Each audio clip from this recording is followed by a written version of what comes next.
Keeping up with the fast-paced advancements in AI and web development is not only necessary, but crucial. You must stay informed about where the industry is heading and what new technologies are being released.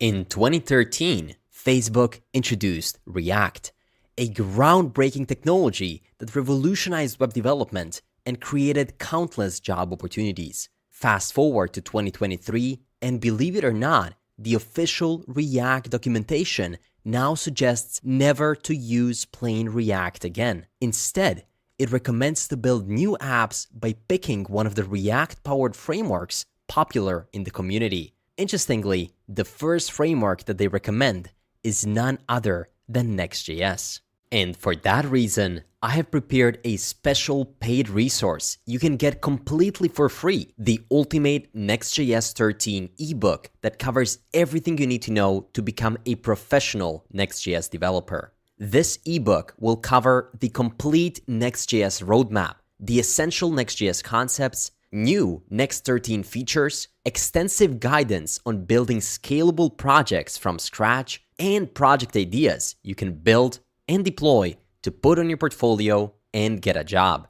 This ebook will be the most comprehensive resource we have ever created, so it will be a paid premium ebook. Thankfully, the first 1,000 people on the waiting list get it completely for free in an upcoming newsletter. Sign up right now via the link in the description not to miss out. If you're wondering whether companies are transitioning to Next.js and whether you should start learning it, the answer to both of these questions is a strong yes. Node.js recently tweeted that they have migrated the Node.js website to Next.js for the long term, indicating that there is a shift towards using Next.js among companies.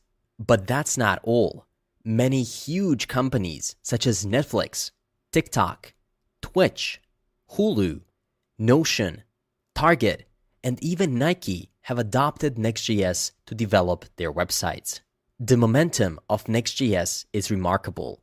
In upcoming months, you can expect to witness an increase in Next.js job opportunities like never before. Therefore, this is an ideal moment for you to acquire your Next.js skills and show the potential employers that you are prepared. And the best way to do that is to build your own modern Next 13 full stack application. Yep, you heard that right.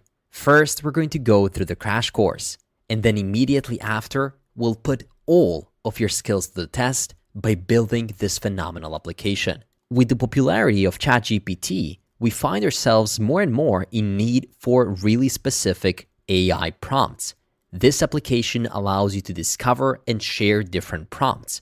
So you can search for them, create your own prompts, delete them, check out different people's profiles, and much more. As I said, full stack, CRUD, Next 13 application that you will build. So stay tuned and let's dive right in.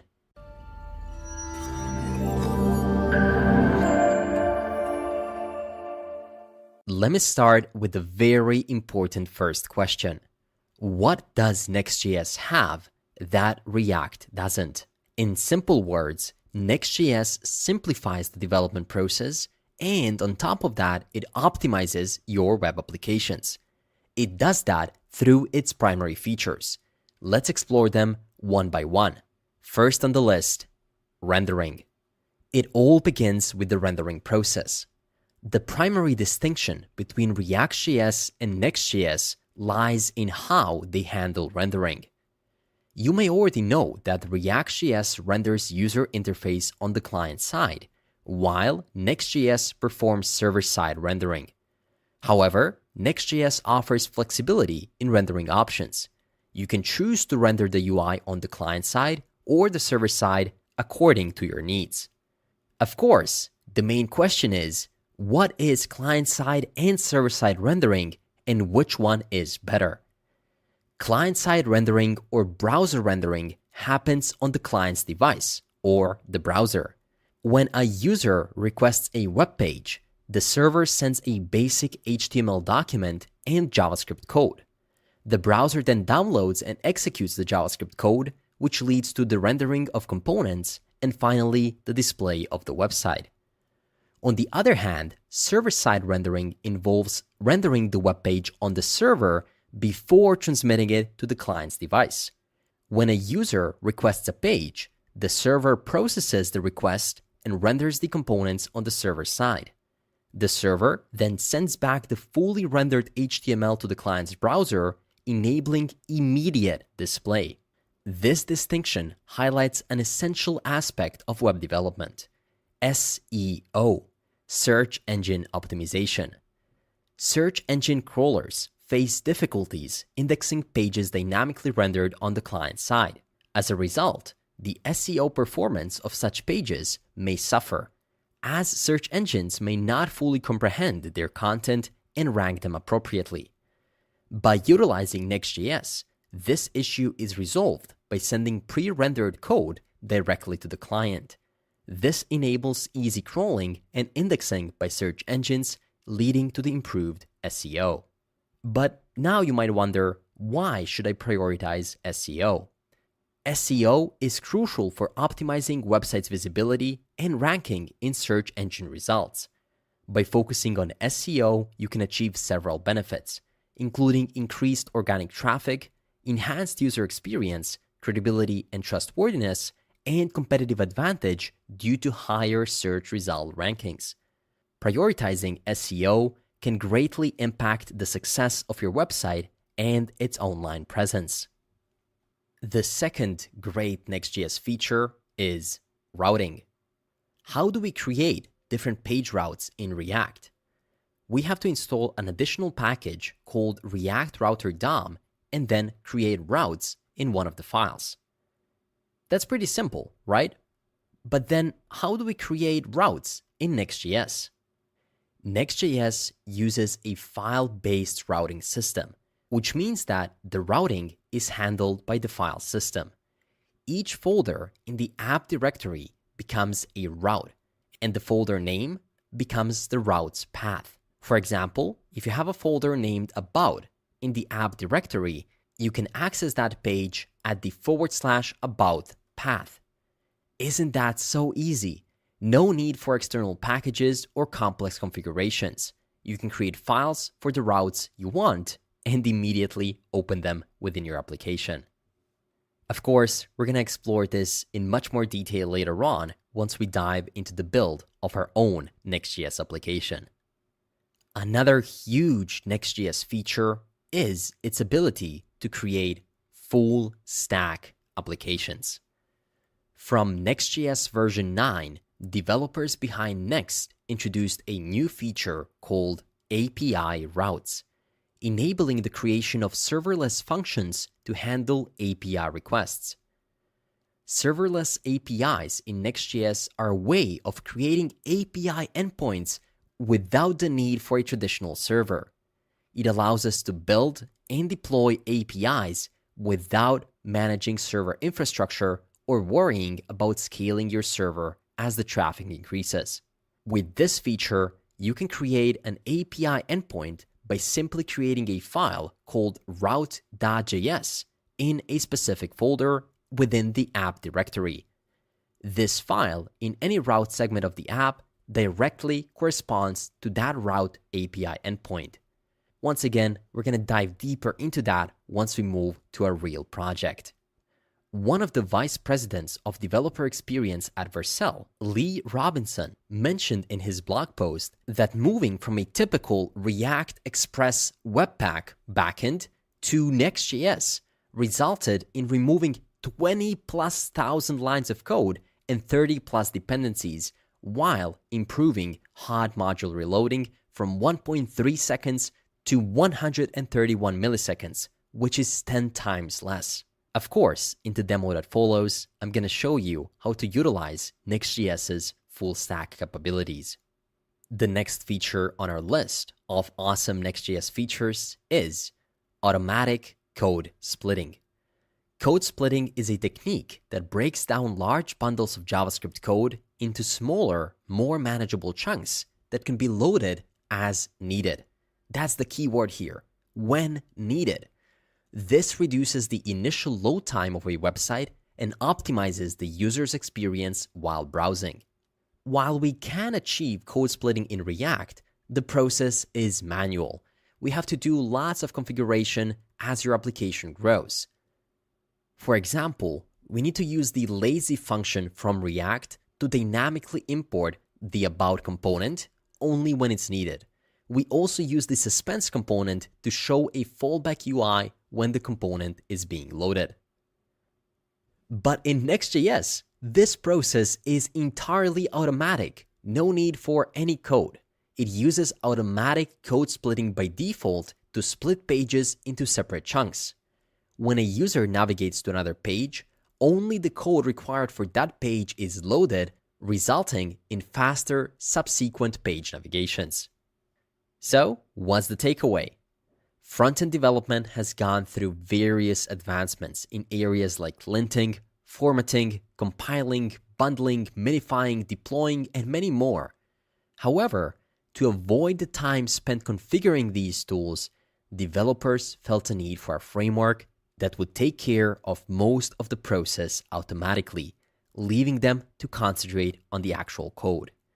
That's where Next.js comes in, automating most of the remaining processes and letting us focus on building the essential business logic of the application. And for the end, Next.js's final advantage. It's still just React. Next.js is not an entirely new technology. It is still fundamentally built on top of React. Its purpose is to simplify certain tasks, allowing developers to concentrate on the core React code.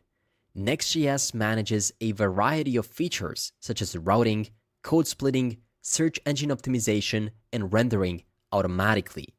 This automation saves a considerable amount of time, reducing the effort required to build a React application from the ground up.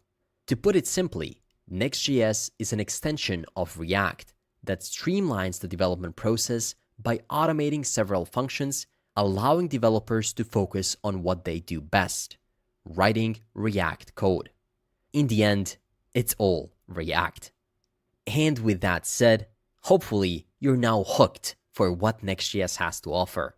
And in the typical JavaScript mastery style, we are now ready to transition from plain theory to actually building your own simple Next.js application with its newest version, including all of its primary features.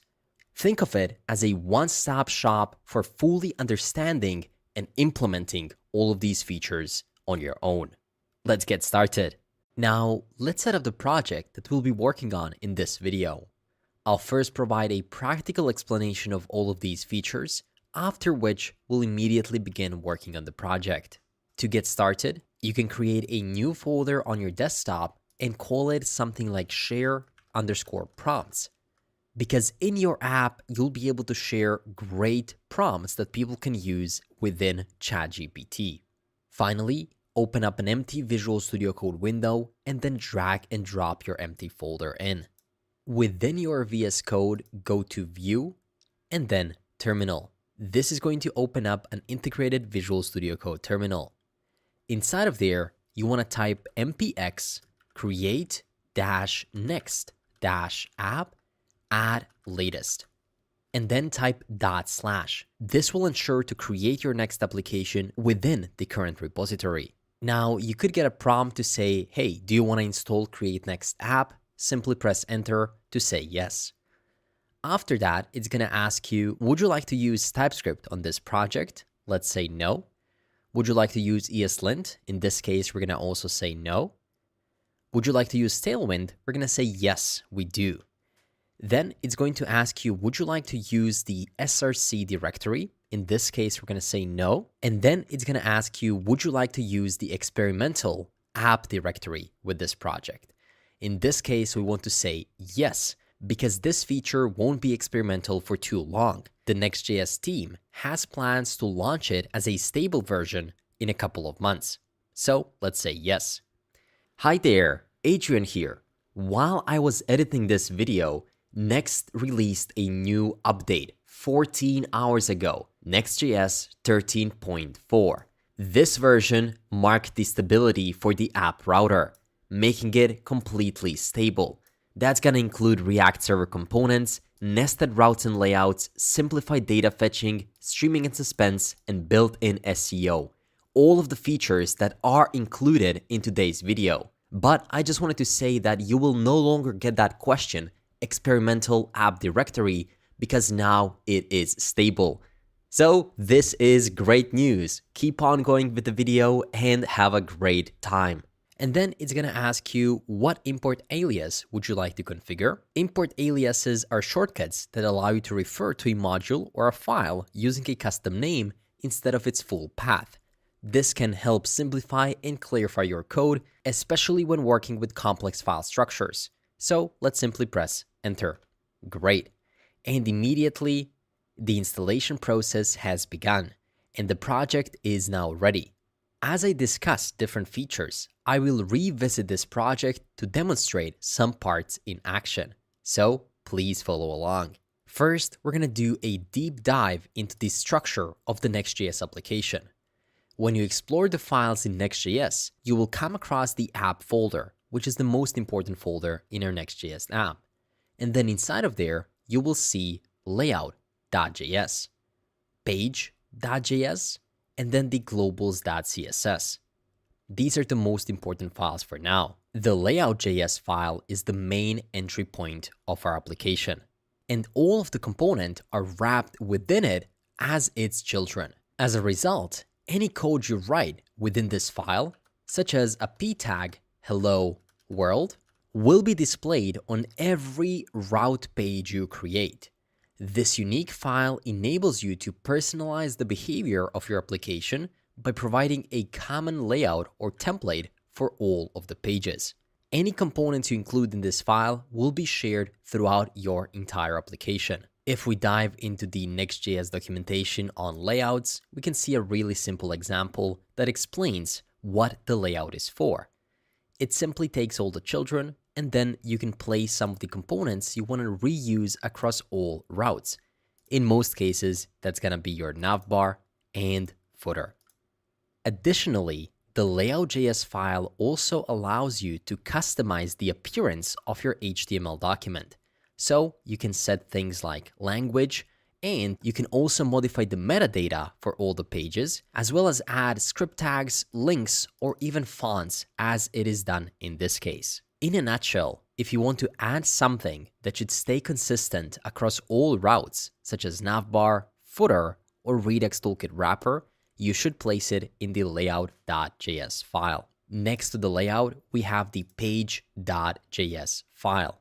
The purpose of the page.js file is that it simply represents the home page route of the application, i.e., it's what you see if you go to localhost 3000 /. That is the page you see once you visit. In this case, it's just a typical boilerplate code. And next to the page, we have the globals.css. That file contains the global CSS styles of the entire application.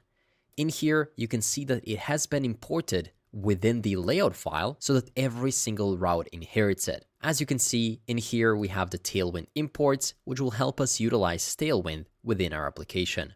Now, this page that you can see right here, even though it looks like a normal React functional component, it is being rendered as something known as a server-side component. React 18 and Next 13 introduced new ways to rendering your components. There are two environments where your application code can be rendered: the client and the server. By default, all components created in Next.js within the app folder are React server components, which means that Next.js leverages server-side rendering to enhance the initial page loading speed, resulting in improved SEO and user experience. Now, in case you want to turn that server-side component by default into a client-side one, you need to add the use client directive to the top of your page to turn it into a client-side component.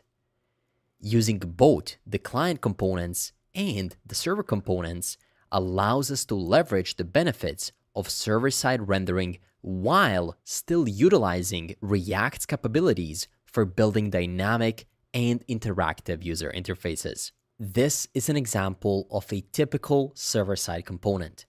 It is a simple component consisting of a navigation bar that has a logo and a search bar. It also has some main content with a p tag. As you can see, there is no use client directive, which means that this is a server-side component.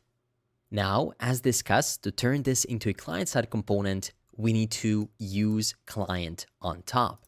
Whenever you're utilizing state or hooks like use state in React or other client-side management solutions, it is important to declare the component as a client-side component. State management in React is primarily handled on the client side, where the component state is managed and updated within the browser.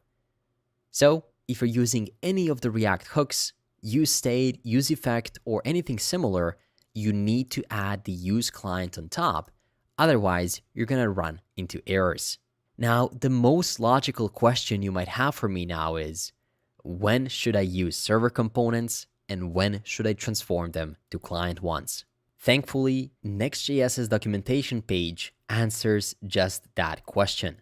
To simplify the decision between server and client components, we recommend using server components, default in the app directory, until you have a need to use a client component. Essentially, just keep doing what you're doing. When you have an error, just transform it into a use client component.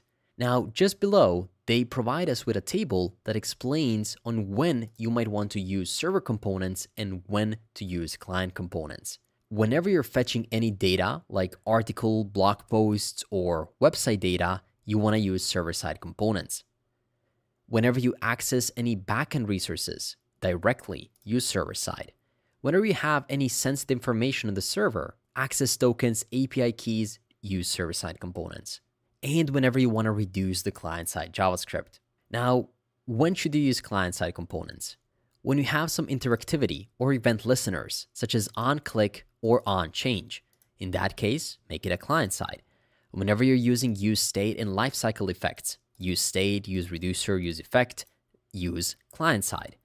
Whenever you use some custom hooks that depend on state, effects, or browser-only APIs, or if you use React class components. I hope that this provided you with just a bit of clarity on when you should use server and when client-side components.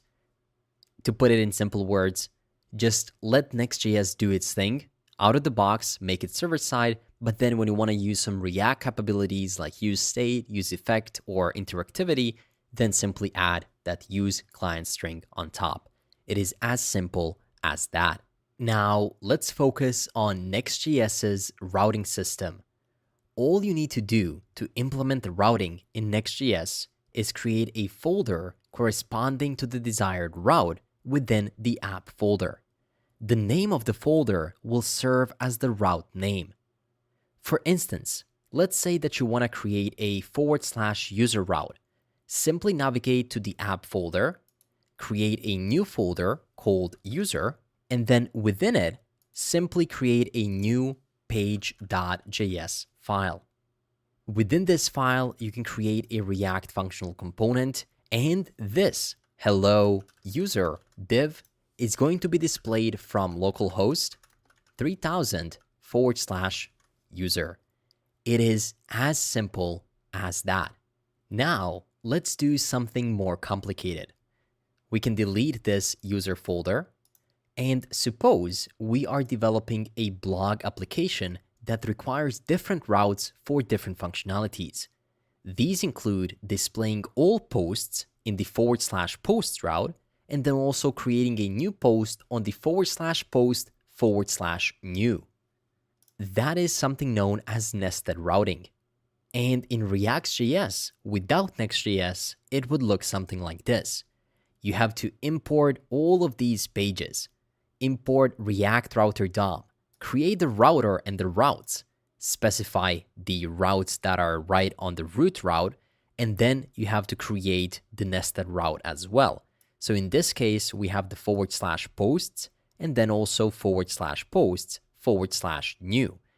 A little complicated, isn't it? Now, let's try to create the same structure in Next.js. All we have to do is nest folder within each other. To achieve this routing, let's create a new folder in the app folder called posts. There, we said we're going to have a page that displays all posts. So we can say page.js, render a new React component, and then in here, we're going to render all of the posts. But now, what if we want to create a new nested route for creating new posts?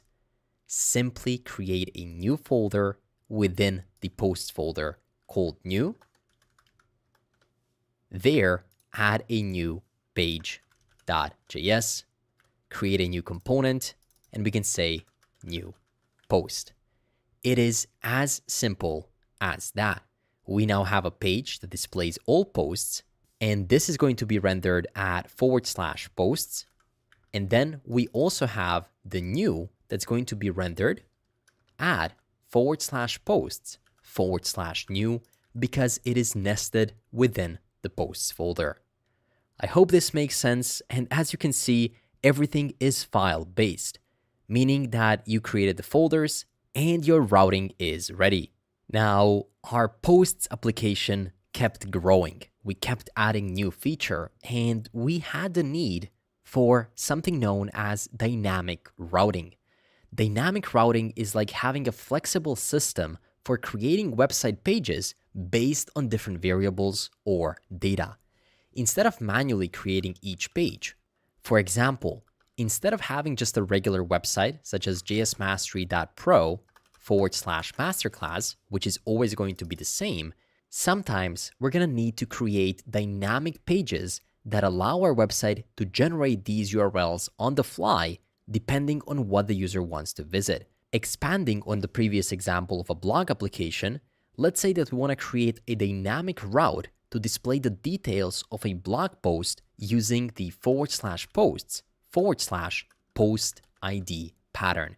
This is something that you see incredibly often. You might want to have the posts and then blog post 1 and also blog post 2, 3, and so on. This is supposed to be dynamic. To achieve this in React, you would need to do this. We have the posts route, the new route as before, but now we have the :post ID, meaning that this is going to render that dynamic route. In the context of Next.js, to achieve the same functionality, we would take a similar approach of creating a folder, but this time we would wrap it inside square brackets. That means that we're going to go into posts, and within posts, we're going to create a new square brackets, and then we can call it post ID. This means that this is going to be a dynamic ID within the posts folder, and then inside of there, we can create a regular page.js, which we're used to. Now, if we create a functional component, inside of this page, we're going to have access to that dynamic post ID variable, which means that we'll be able to dynamically render it and show special data. Once again, simpler than it was in React. Not that long ago, I explained how the layout.js file can be used to render footers or navigation bars in every single page that you have. But Next.js has one additional trick up its sleeve. We created these new posts routes and the post page. What you can do is you can create a new layout.js file inside of the subfolders as well, in this case, posts. The purpose of this file is to allow for the sharing of UI components between routes. For instance, let's say you want to create a new React functional component that's going to have the logic of navigate to top. You know how in most post pages, you want to have that button. Once you scroll down, you want to go back up. Well, let's say that you want to create a component which you want to reuse only on pages that are within the posts folder. Now you can do that. If you put the layout within the posts, it's going to be showing in the post ID, in the new post, as well as in all the posts. On top of introducing the new layout for each of the subfolders, you can now also add a new loader or loading.js file for each one of these subfolders as well. The loading is going to look something like this, where you can render some kind of a loading skeleton, meaning an example of the page while it loads, or it can be a general spinner. But just so you know, while this page here is being loaded, this loader here is going to show. Sometimes our websites are not gonna load correctly though, so in that case, we gotta do some error handling. It is essential to handle the errors gracefully by catching them and then presenting meaningful error messages to the client side. In Next.js, handling errors is also pretty simple. Similar to the loading UI file, there is a new convention for creating errors. The only thing you have to do is create a new error.js. The only thing you have to do is create a new error.js file. This is going to automatically run when the error happens, and it's going to gracefully present the error to the user. A typical error file might look something like this. You're going to have a use client component because error components must be client components to be able to recognize those errors. You're going to have a use effect, maybe to cancel something out, or an on-click to reset and to bring the user back to where they were before the error. And with these couple of special file names, we explored most of the new Next.js 13 functionalities. You now understand the structure of a modern Next.js application. We discussed client and server-side components, routing, and all of these new special files that you can use to your advantage. There's just a couple more important concepts we need to go over before you build your own modern Next.js application. One of these important concepts is data fetching. Next.js provides 3 choices for selecting how to fetch data. Let's explore all of these one by one. First, we have server-side rendering, or SSR. By now, you should know what this means. It means dynamic server-rendered data. It is fetched fresh on each request. With SSR, each request to the server triggers a new rendering cycle and data fetch, ensuring that the content is always up to date. Here is a quick example. We have an async function page where we try to fetch some data from the JSON placeholder API. Specifically, it is a dynamic page because we get the ID through the params of the page. And then, with this cache no store, it simply means, hey, don't store it, simply call it, and then display the title and the body of the fetched post. This is going to ensure that it refetches it every single time, which means that it's server-side rendered. Now, to get to our second example, which is static site generation, the only thing we have to do is remove this cache no store. That means that by default, Next.js uses static site generation. That means that by default, Next.js uses static site generation. It will automatically fetch this data right here, but it will also cache it. This method is ideal for content that doesn't change frequently, such as blog posts, documentation, or marketing pages. First time, it's going to make a fetch, and then it's already going to have the data, and it's simply going to display it. The third method, called incremental static generation, or ISR for short, looks like this. Instead of messing with the cache, we can provide an additional parameter here called next revalidate 10. It combines the benefits of SSR and SSG for dynamic content in static sites. With incremental static generation, you can specify certain data to be statically fetched at build time while defining a revalidation time interval. This means that the data will be cached, but after a specific time frame, it's then going to refresh it and you're always going to have new data, making this the best of both worlds for dynamic content. Once again, we're going to dive deeper into all of these data fetching principles when developing our own Next.js application. But before being able to develop our application, which is going to be a full stack app, we of course need to learn how to utilize full stack capabilities within the Next.js application. And for that, we can focus on the serverless route handlers. As we discussed earlier, Next.js allows applications to be full stack, which means running the application both on the front end and on the back end. Using the same file-based routing system, Next.js allows us to handle HTTP requests and develop backend functionality without requiring an external server.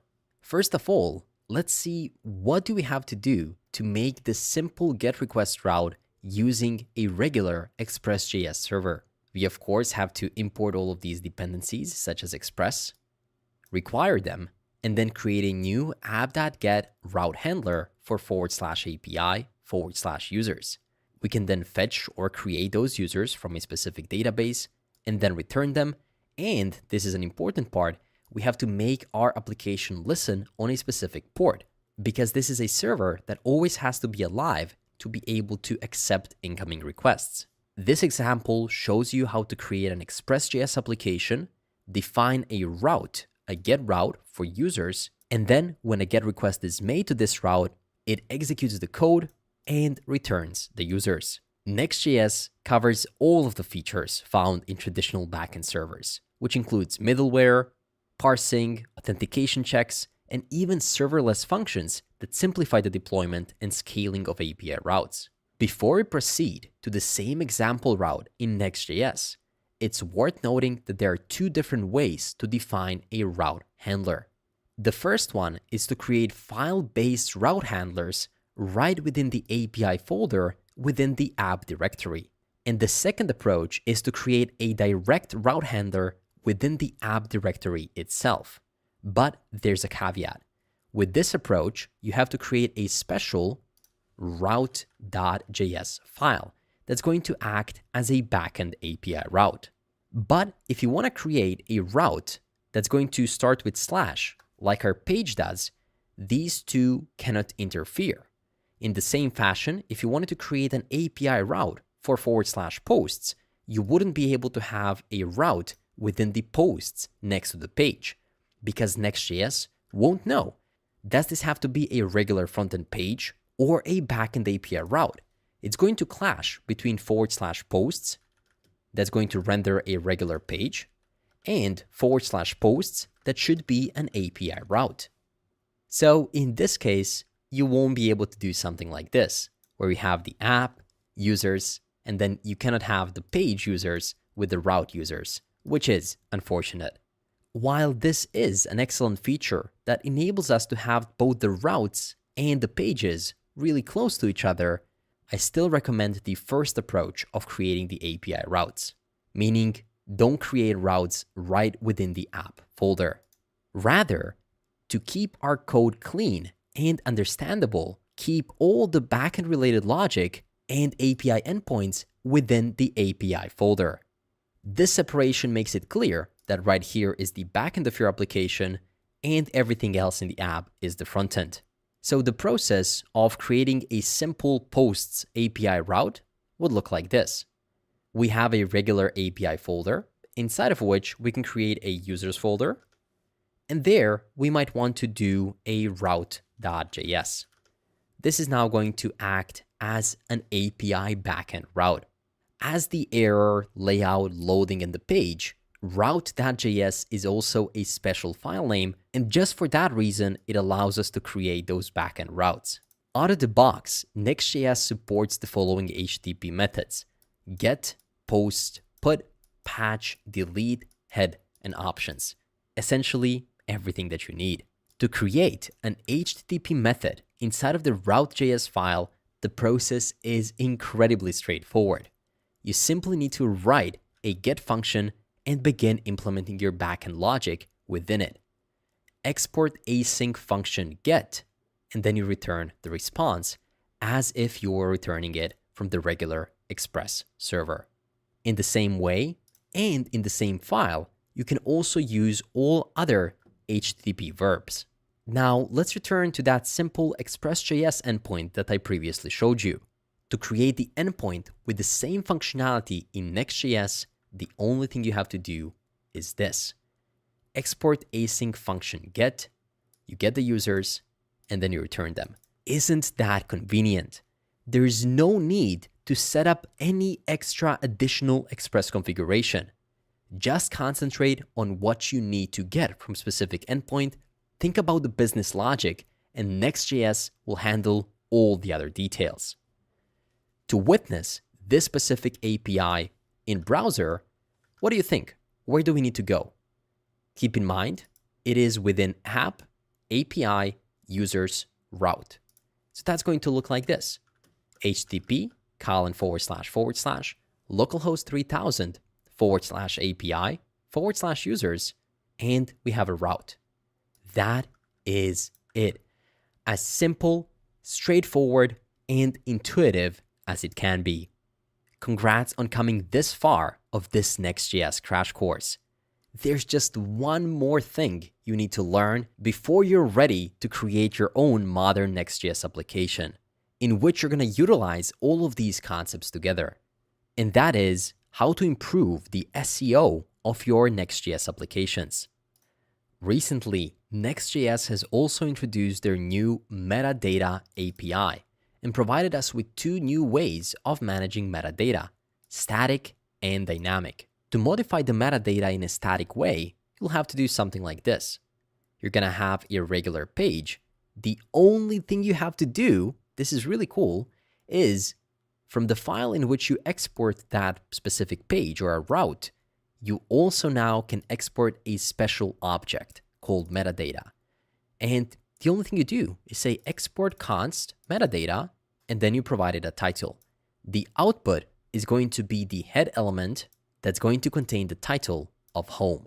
Now, to bump that up a notch, we can also make use of dynamic metadata. That's going to look something like this. You're going to have an export async function called generate metadata that's going to get the dynamic parameters of a specific page. For example, a product's ID.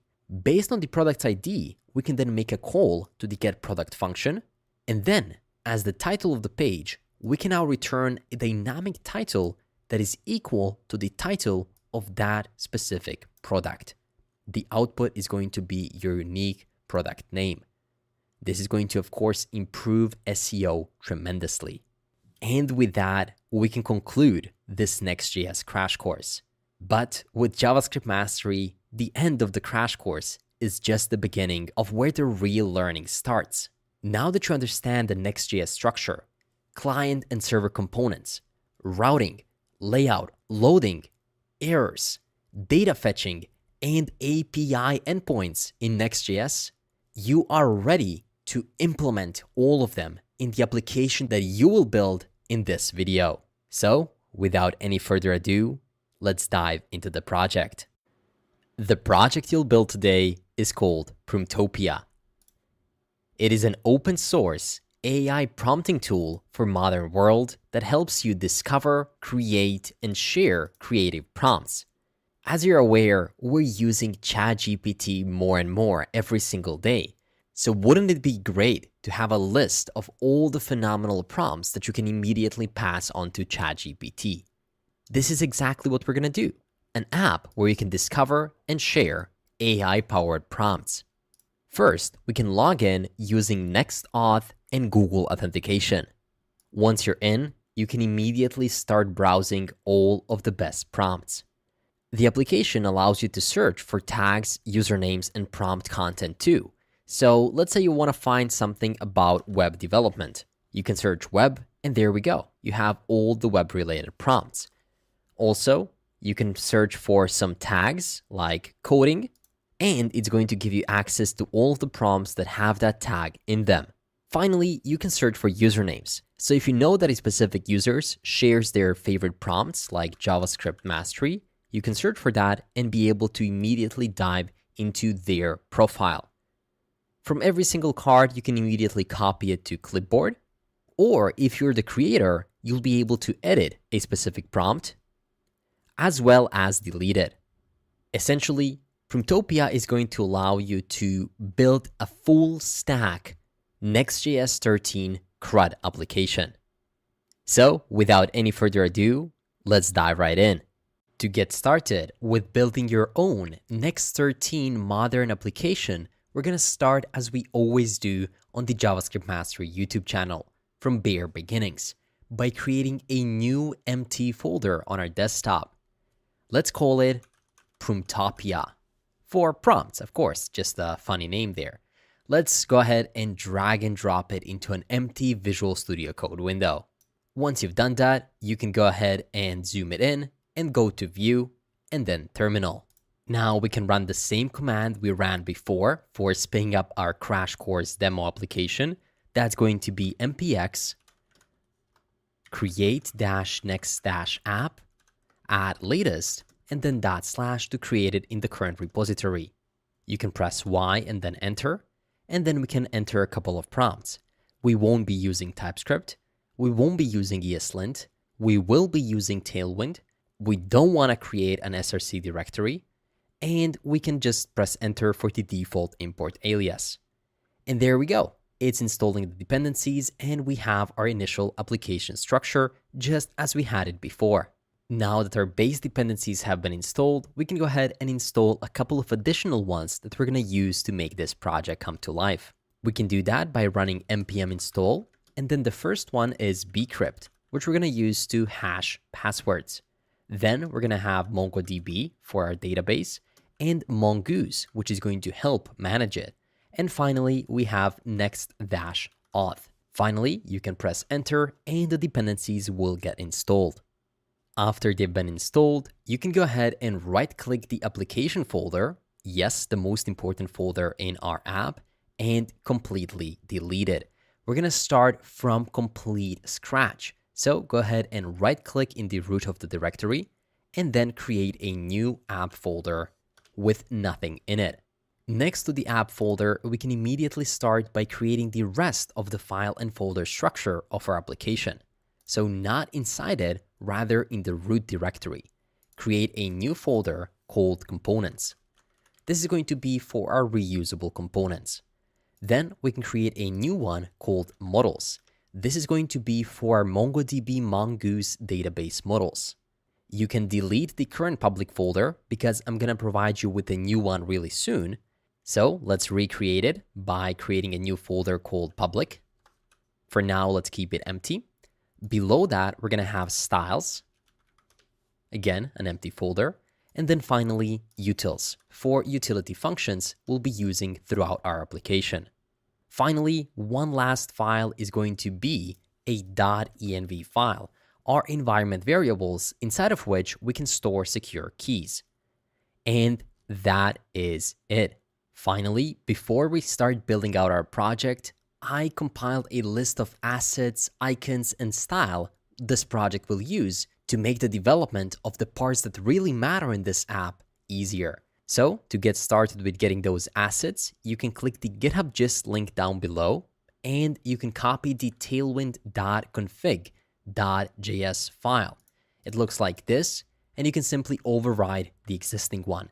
That's going to give you access to some font families and colors.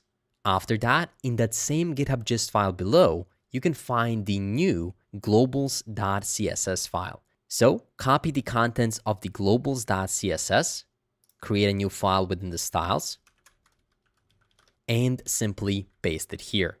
You'll see that we just have some useful styling utility functions and some setup of the main div, as well as the imports for the Tailwind and for the fonts.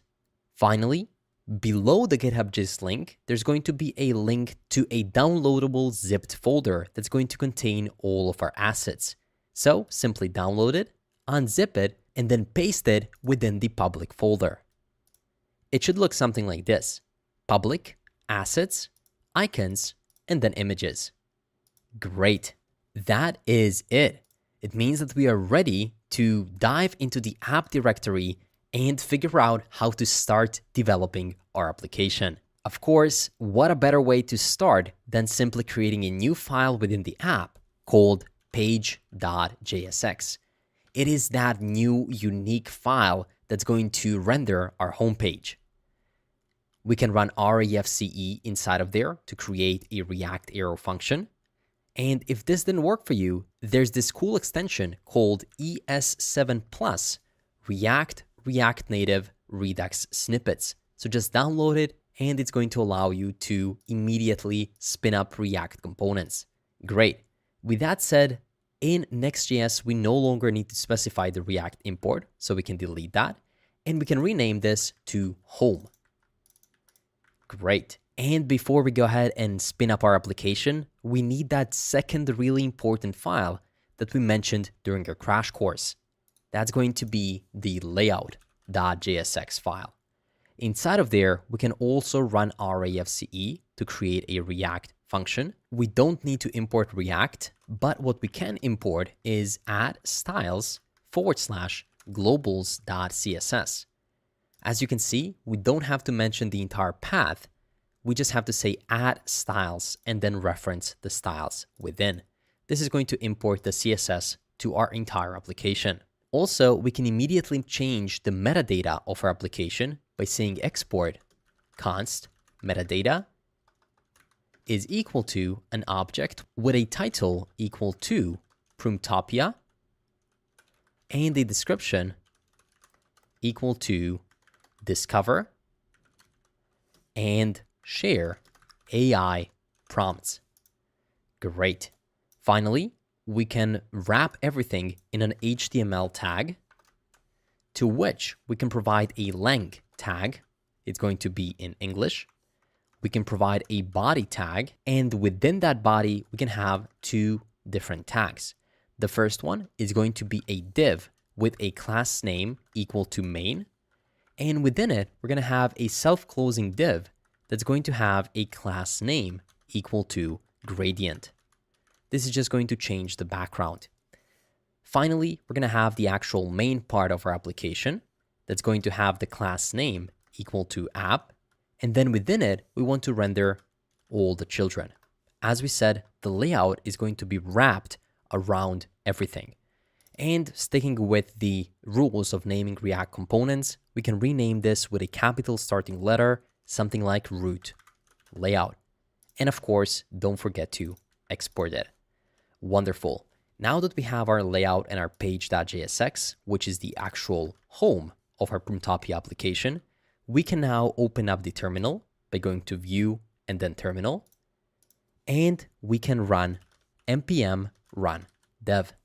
This is going to start the server on localhost 3000. So simply click it and it'll open, showing you that it cannot resolve the add styles/globals.css. No worries, we can easily fix that by going to jsconfig.json and then removing this / here. This means simply take it from the root route and take everything. So once you fix that, we can go back to the layout. And I also noticed that we're never importing children from anywhere. So we're getting them through prompts. So we can simply say children here.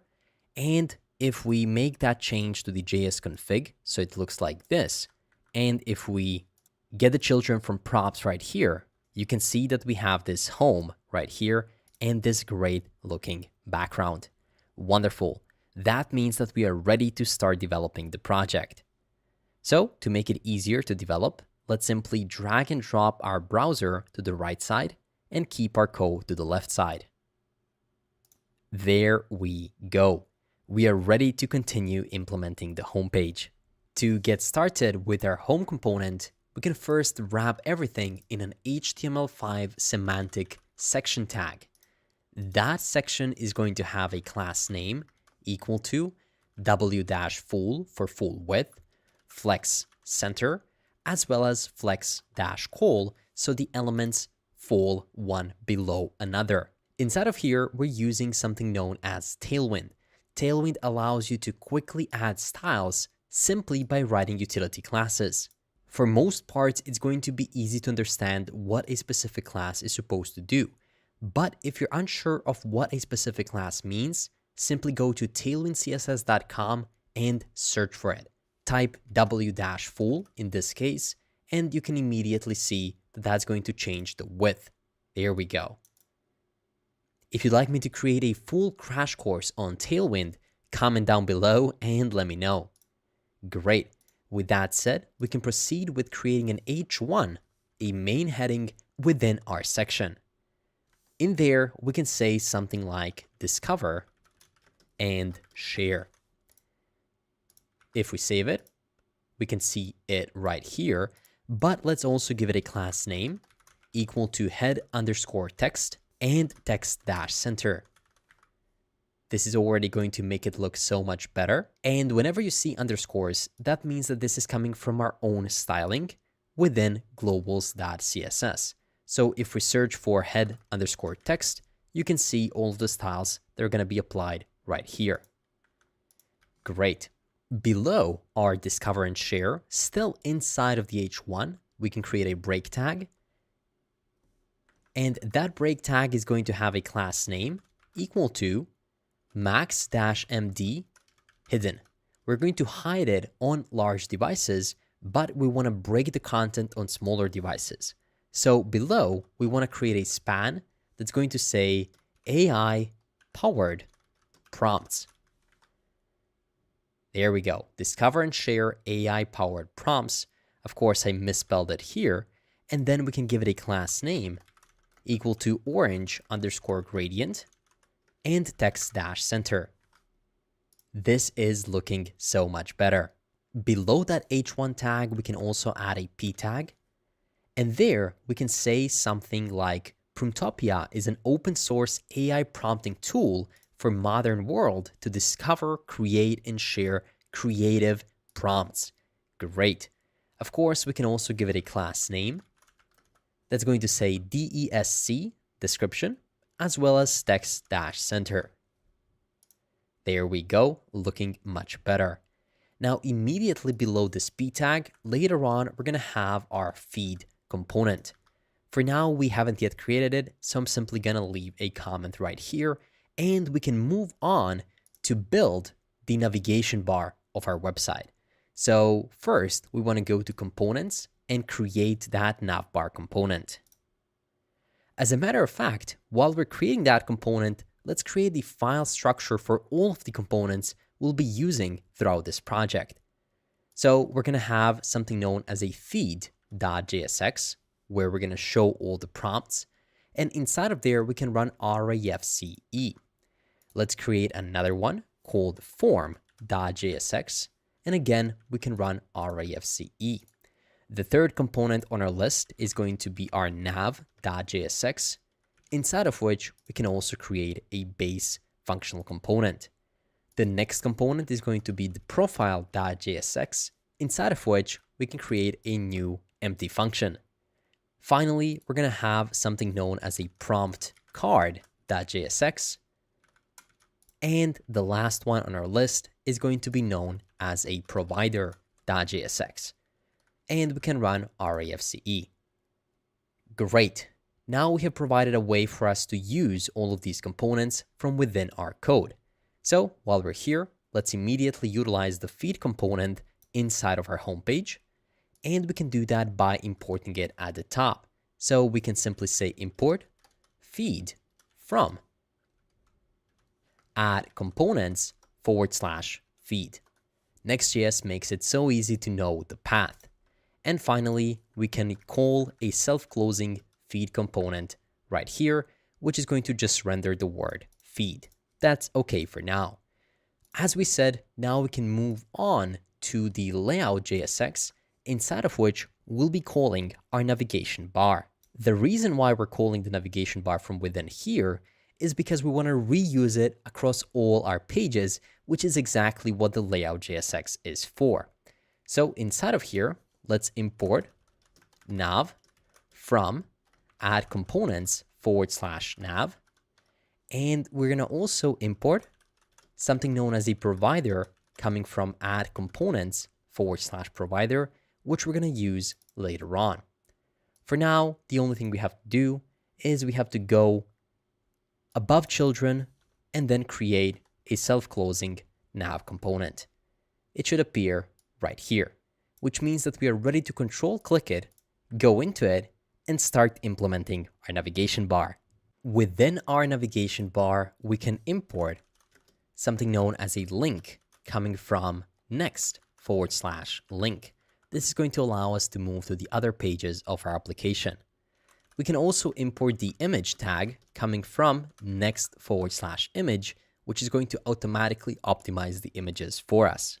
Later on in this file, we'll be also using some hooks from React. So let's go ahead and import them right away by saying import use state as well as use effect coming from, of course, React. Even though we're writing Next.js, we're still interacting with all of the React functional components and hooks. Finally, we're going to import a couple of things coming from next-auth/React. We want to import sign in, sign out, use session, and get providers. These great utility functions are going to make the sign in and the sign up flow incredibly simple. Finally, we are ready to start creating the JSX or the structure of our navigation bar. We can get started by turning this div into a semantic nav tag and giving it a class name equal to flex-between, w-full, margin bottom of 16 or MB16 for short, and PT3 for padding top. Inside of there, we can create our first link. That link is going to have an href, just a /, meaning the route, and we can give it a class name equal to flex, gap-2, and flex-center. Within it, we can show the logo of our application. We're going to use the built-in Next.js image tag. We can make it self-closed and give it a source equal to /assets /images /logo.svg. If we save it, you can see fail to compile, and immediately we get into that discussion that we had at the start of our crash course. You are importing a component that needs use effect. It only works in a client component, but none of its parents are marked with use client, so they are server components by default. Maybe you should try marking one of these components as use client, and that is exactly what we need to do. So at the top, as we discussed earlier, whenever you're using some client-based functionalities, such as hooks in this case, you need to add a directive called use client and save it. Immediately, that's going to fix our issue, but now we have another one saying that the image with source also needs a width property. So let's continue styling our image by giving it an alt tag equal to Promptopia logo, a width equal to 30 pixels, height equal to 30 pixels, and a class name equal to object-contain. If we save this, you can see our great logo appear on top. And again, I wanted us to get this error saying that we need to use client to show you that it's really that simple. Whenever you use some client-side functionality, Next.js is going to let you know, hey, please mark this component as use client. And that's exactly what we did here. In the future, when developing more Next.js applications, you will immediately know to add this at the top because you'll be using some states later down the line. Great. Now we can continue by below our image adding a p tag that's going to have a class name equal to logo_text, and it's going to say Promptopia. Now, if we expand our browser just a bit, you can see it appear here, but on smaller devices, we don't see it. Wonderful. Now, below this link, we can start by creating the mobile navigation. Since it's a mobile navigation, the div that's going to wrap it is going to have a class name that's going to say on small devices, it's going to be flex, meaning visible, but usually it's going to be hidden. Now, within here, we need to know whether a user is currently logged in or not to know which buttons do we have to show. So for now, just to mock the state of a user being logged in or not, we can create a new variable, const is user logged in. And for now, we're going to set that to true.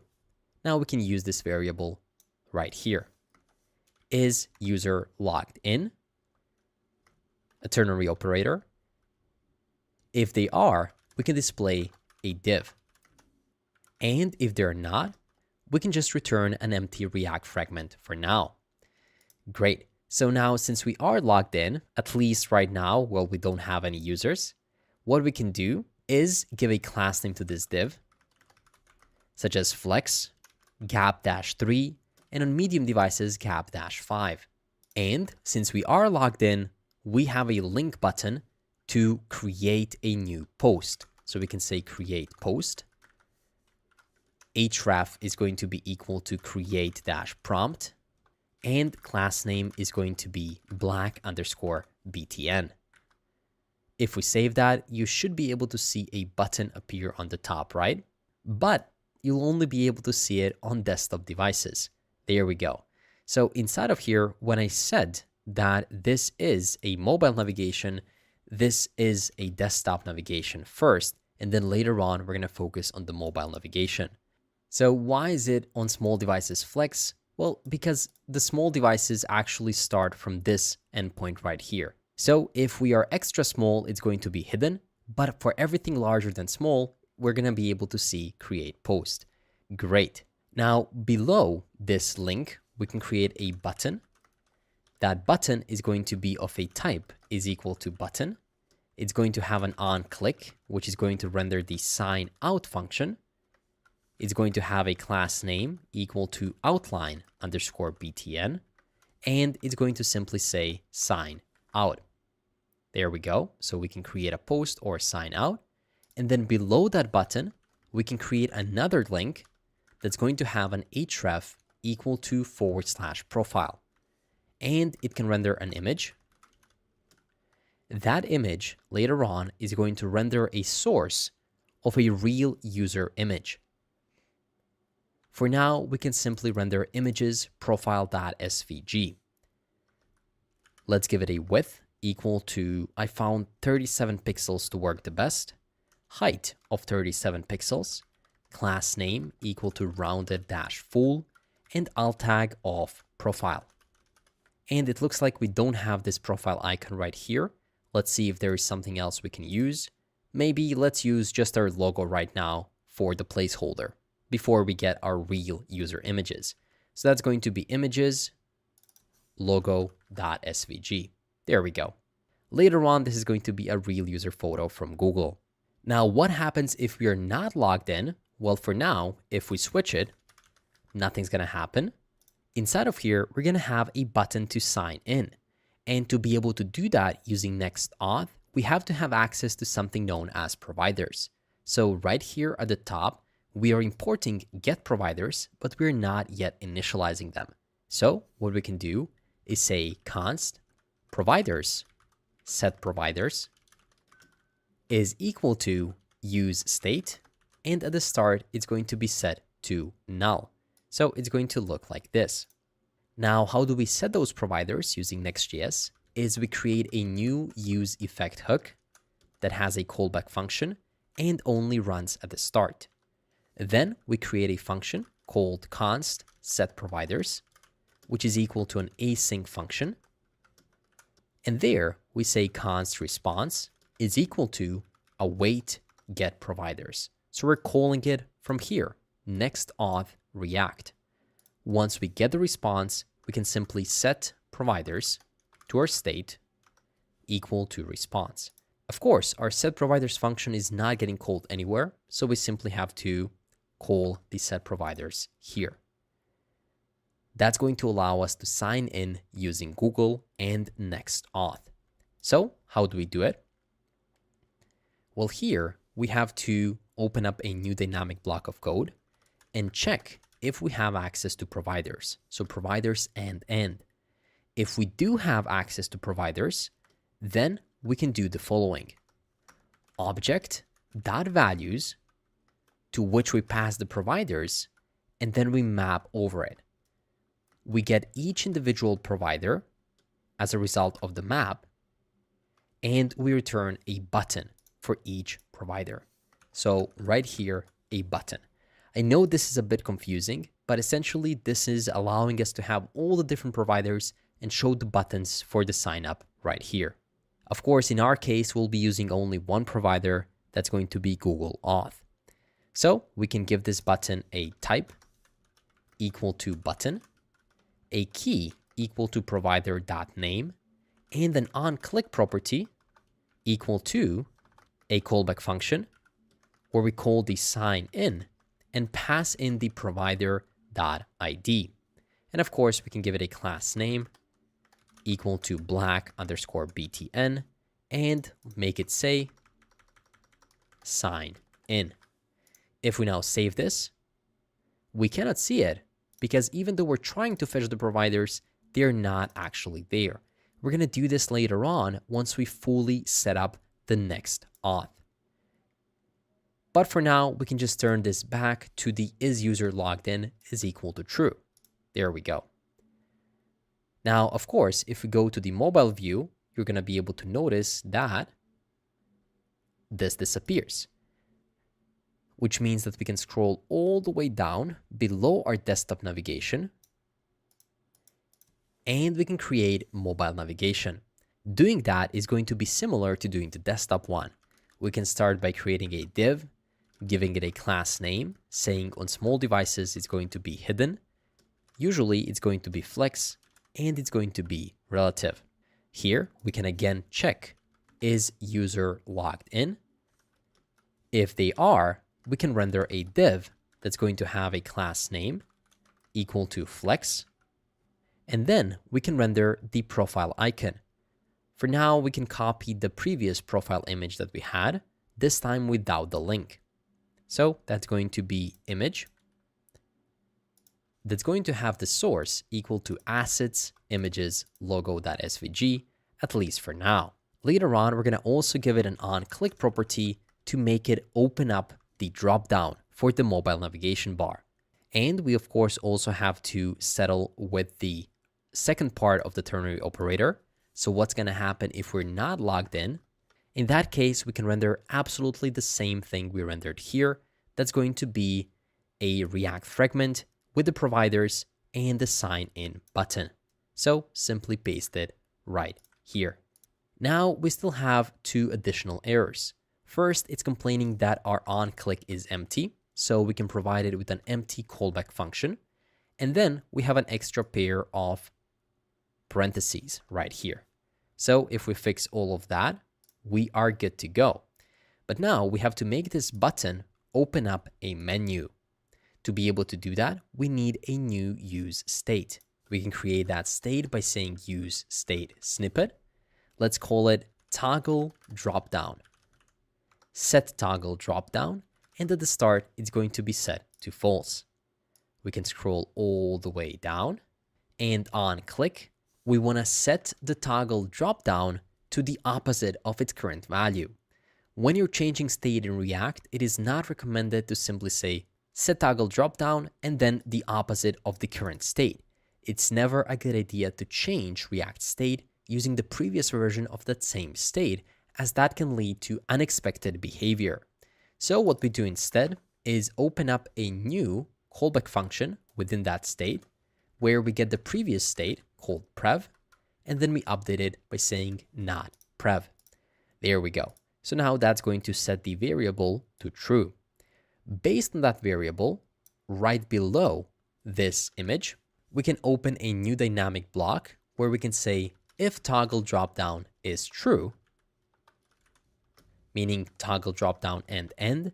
In that case, we can render a div that's going to have a class name equal to dropdown. Inside of there, we can render a link that's going to have an href equal to /profile, class name equal to dropdown _ link, and an onClick property that's going to then reset the dropdown to false. So set toggle dropdown is false. And there we can simply say my profile. Now, if we save that and click on this icon, you can see my profile here. Now let's add a couple more links. We're going to add a link to create a new prompt. So we can duplicate this link below, point it to create-prompt, and we're going to leave the onClick to false so it resets the navigation. That can say create prompt. And finally, we're going to have one additional thing, which is going to be a button.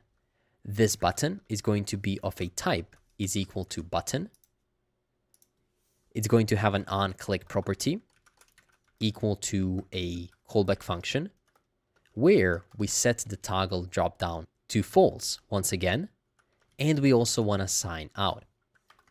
There we go. And the button is going to, of course, say sign out. We can also give it some class names, such as margin top 5 to divide it from the content, w-full, and black_btn.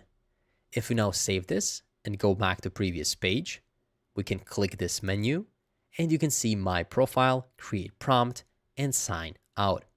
That is great. As a matter of fact, that is it when it comes to our navigation bar. The mobile nav bar looks and behaves great, and also on our desktop, this looks great. Of course, it doesn't make sense to have the logo on two sides, so the next meaningful step in improving our application could be to make the authentication work so we can truly authenticate users in using Google Next Auth. And then we'll be able to show their profile photo. So let me collapse this right here, close all of the currently open files, and navigate to one of the components we have created called provider. Inside of here, we're going to import something known as a session provider coming from next-auth/React. Then we want to be able to get the children and the current session through props. And this is going to be a higher order component, meaning we're going to wrap other components with it, which means that as a return statement, we have to use that session provider, but then within it, we have to render the children. And finally, the session is going to be set to session. In this case, we are using the browser's capabilities, so we do have to use the client directive on top. There we go. Now, in the crash course, we mentioned where all the providers go, the Redux Toolkit query, the usually used files and functionalities, they all go within the layout component because that way they'll be used everywhere across the app. So we can go to the layout, we already imported the provider, and we can simply wrap everything within our body with the provider component. And we can end it right here below our main. There we go. This is great.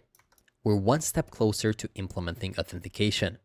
But NextAuth doesn't just use the front-end files within the app for authentication. It uses the Next.js API backend endpoints as well.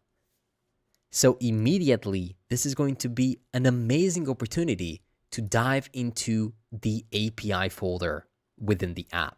So let's create a new folder called API, and within it, we can create a new folder called Auth. Within the add folder, we can create a new folder that's within the square brackets ..next auth. This is the currently accepted best practice. And within there, we can create a new route.js file. So it's an API route within API, auth, dynamic next auth, and then we have the route. Within here, we can set up our providers such as Google Authentication. As I said, a wonderful opportunity to dive headfirst into the use of Next.js API routes or backend endpoints alongside using the frontend side as well. Next.js allows you to do both. So bear with me, we're going to have this set up in no time. To get started with authentication, we can import NextAuth coming from next-auth. Alongside the NextAuth, we'll also need to import the Google provider coming from next-auth/providers/Google. There we go. Now to handle our authentication, we can create a handler. Const handler is equal to NextAuth, which we call as a function and then provide the options object. Within the options object, we first need to have a providers array, inside of which we can specify our Google provider, which we call as a function, and provide an additional options object. In here, we need to have a client ID, which is going to be equal to an empty string for now, as well as a client secret. which we can also leave as an empty string. Finally, we'll have to have some functions. So next to this array, or below it, we're going to have an async session function, which is going to get the session as its first and only parameter. And right below it, we're going to also have the async sign in function, which is going to get the profile right here within the parameters. Finally, at the end, we can export handler as get, as well as handler as post. This is not something we'll usually do. Usually we're going to do everything as either a get or a post, but for next authentication, this is how we have to do it and how it's explained in the official documentation. Now, let's go to the Google's console and let's get our credentials. First, go to console.cloud.google.com. I'm going to make this much bigger so we can see it better. From here, we need to create a new project.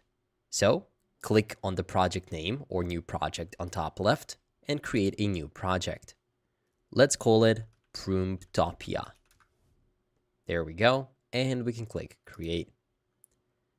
As you can see, it is being created as we speak, so let's give it a second and it's gonna be done. There we go. Let's go ahead and select it.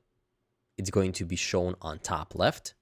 Open up the navigation menu, go to APIs and services, and then OAuth consent screen. Click create. Enter the app name, in this case Promptopia, and your email. Finally, we can add the authorized domain. That's going to be localhost 3000. And let's start it with HTTP. If you want to, you can enter your logo. We can scroll down and you can again enter your developer email. I'm going to do JavaScript Mastery and click Save and Continue. Finally, let's go to Credentials, Create Credentials, OAuth Client ID. Choose the application type as Web. Add the authorized JavaScript origin of localhost 3000 or HTTP :// localhost 3000, and then add the authorized redirect URI as well. We can do the same localhost 3000 one and click create. This process can take about 5 minutes, but we can immediately see our client ID and client secret right here. So let's go ahead and copy them and go to that .env file we created before.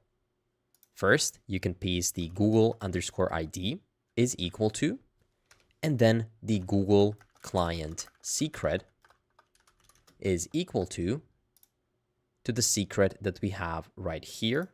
I just closed it, but hopefully we can get back to it. There we go. Copy it and paste it here.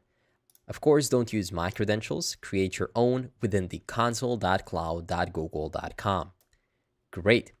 With that said, we should be able to reload our application just to be sure that the environmental variables got updated. And then we can utilize those client ID and client secret variables right within our handler. We can do that by saying process.env.google_ID, as well as process.env.google client secret. Great. Just to be sure these variables are being passed properly, we can console log an object containing the same exact thing to see if we indeed are getting them. So now if we go back, collapse this, open up the console, and reload the page, you can see that we don't get anything, but inside of here, we do keep getting them. And we get them every couple of seconds, which is not good. So for now, I'm going to stop our client from running and our terminal, and then we can make sure that we only call this when it is necessary. But a good thing to know is that the client ID and the client secret are there. We at least know that we're getting our client ID and the client secret, which means that we can proceed with the development of our next auth route. So let's focus on creating the session and sign in functions. First, to be able to get the user session, we of course have to sign the user in. So what we can do is we can create a new try and catch block. Now keep in mind, every Next.js route is something known as a serverless route, which means that this is a Lambda function that opens up only when it gets called. So every time it gets called, it needs to spin up the server and make a connection to the database. That is great because we don't have to keep our server running constantly, but we do have to actually make a connection to the database. So for that reason, we're going to go to our utils and within there create a new file called database.js, which we're going to use to connect or hook it up to our database. From within here, we can import mongoose coming from mongoose. We can also create a variable let is connected is equal to false at the start. This will allow us to track the connection status. Finally, we can export const connect to db, which is going to be an asynchronous function. And inside of here, we can create a connection to the database, of course. First, let's set up the mongoose.set strict query. This simply sets the mongoose options. If we don't do this, we're going to get warnings in the console, so I always recommend setting strict query to true. After that, we can check if we are currently connected. So if is connected, in that case, we can console log MongoDB is already connected. And we can return out of this function to stop it from running. If we are not already connected, we can open up a new try and catch block, and we can try to establish the connection by saying await mongoose.connect, and then in here we have to enter the URI of our MongoDB Atlas instance, or the URI of our actual database. That's going to be stored inside of the process.env.mongodb_URI. And then we have to provide the options object. Within the options object, we have to enter the DB name, which is going to be something like share prompt. And we can pass additional options, such as use new URL parser set to true and use unified topology set to true. And if this executes correctly, we can set the isConnected variable to true, and we can say console log MongoDB connected. Finally, if we have an error, we can simply console.log that specific error. Now, of course, we don't yet have the MongoDB URI or the database we want to connect to be able to save those users. So what we can do is head to the MongoDB Atlas, which is an online cloud storage to create your database. So let's do that right away. You can head to mongodb.com/atlas and click try free. Sign up with Google or simply sign in. Once you're in, you should be able to see something that looks like this. If you don't already have a cluster created, you can go ahead and click create, move from dedicated to shared, and then click create cluster. It's completely free. Once you create your cluster, go to database access and ensure that you know the password to your account. If you don't know it, simply edit the password right here. Once you know the password to your account, also go to network access, click add IP address, and you can add your current IP address. But there should also be a button to add 0000, which is going to include all IP addresses, which means that this is going to be accessible from anywhere in the world, which is what you want to do. Great. Now that you know your password, we can go back to database, click connect, and then click drivers. There, you can copy your MongoDB URI. Once you have it, go back to your application, go to your .env, and create a variable called MongoDB_URI, and make it equal to this query. Of course, ensure to change the password to the password that you have under your specific user. Once you've done that, you can go back, and we are done with the connection to the MongoDB database, which means that we can go back to route and we can make use of that function we just created. We can do that by scrolling to the top and importing connect to DB within the curly braces from add utils /database. And now right here in the sign in, the only thing we have to do is say await connect to DB and call it as a function. Now there are two things we'll have to do here, or two checks we'll have to make. The first one is check if a user already exists. And the second check is, if not, create a new user and save it to the database. Finally, once we successfully sign in, we can return true. Or if we don't sign in successfully, we can simply console log the error, and then we can return false. Since we don't already have any users, we'll have to create a function to create one and add it to the database that we just connected to. Great. So to be able to do that, we first need to create something known as a model based on which the document of the user will be created. So that's going to happen in the models directory, inside of which we can create a new file called user.js. Inside of here, we can import a schema, a model, as well as models, plural. And that's going to come from Mongoose, which is helping us interact with the MongoDB database. So let's go ahead and create the schema by saying const user schema is equal to new schema. We're going to call it as a function and pass in the options object. There, we want to make sure that the user has an email. So email is going to be of a type is equal to string. Unique is going to be set to an array where the first element is true and then the actual message if it fails. So if it's not unique, we're going to say email already exists. Same thing for required.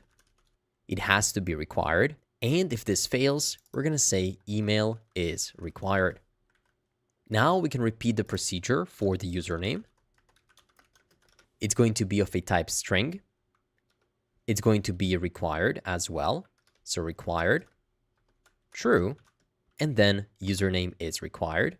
And finally, we're going to add a match, meaning it has to match a specific regular expression.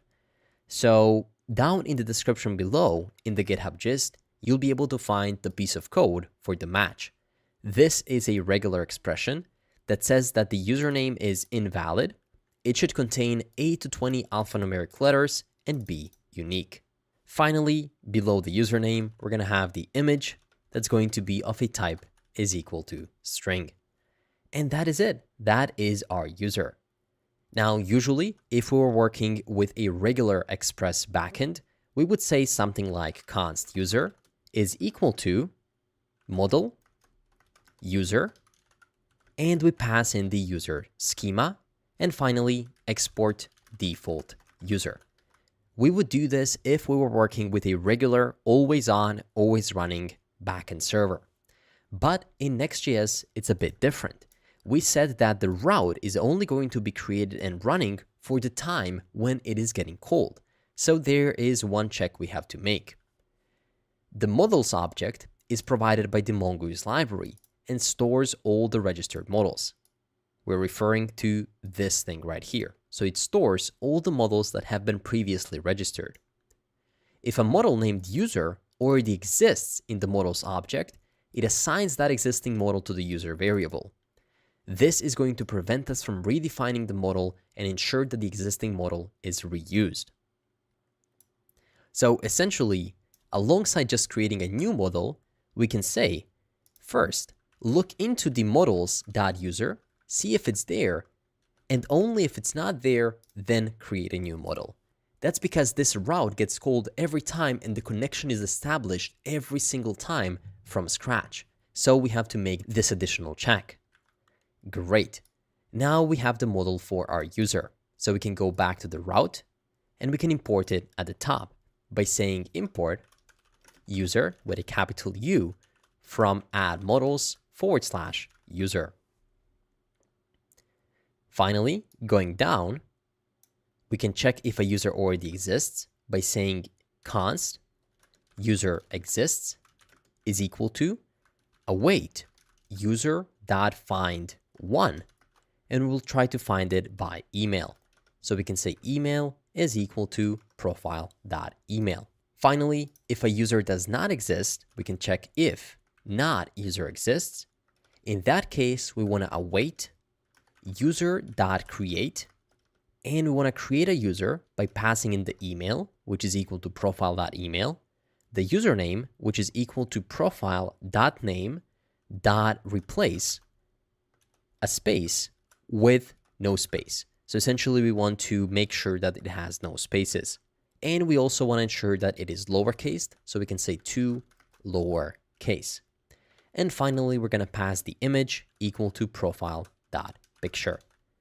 And this is going to allow us to create a new user if one does not already exist. Great. So now we have the sign in function, which automatically also creates a new user in the database. Finally, we want to be able to get the data about that user every single time to keep an existing and running session. So what we can do is say const session user is equal to await user.find1, where email is equal to session.user.email. So we're getting the current one from the session, and we want to update its ID by saying session.user.id is equal to session_id.toString, which we call as a function, and then return that session. So we are updating it, making sure that we always know which user is currently online.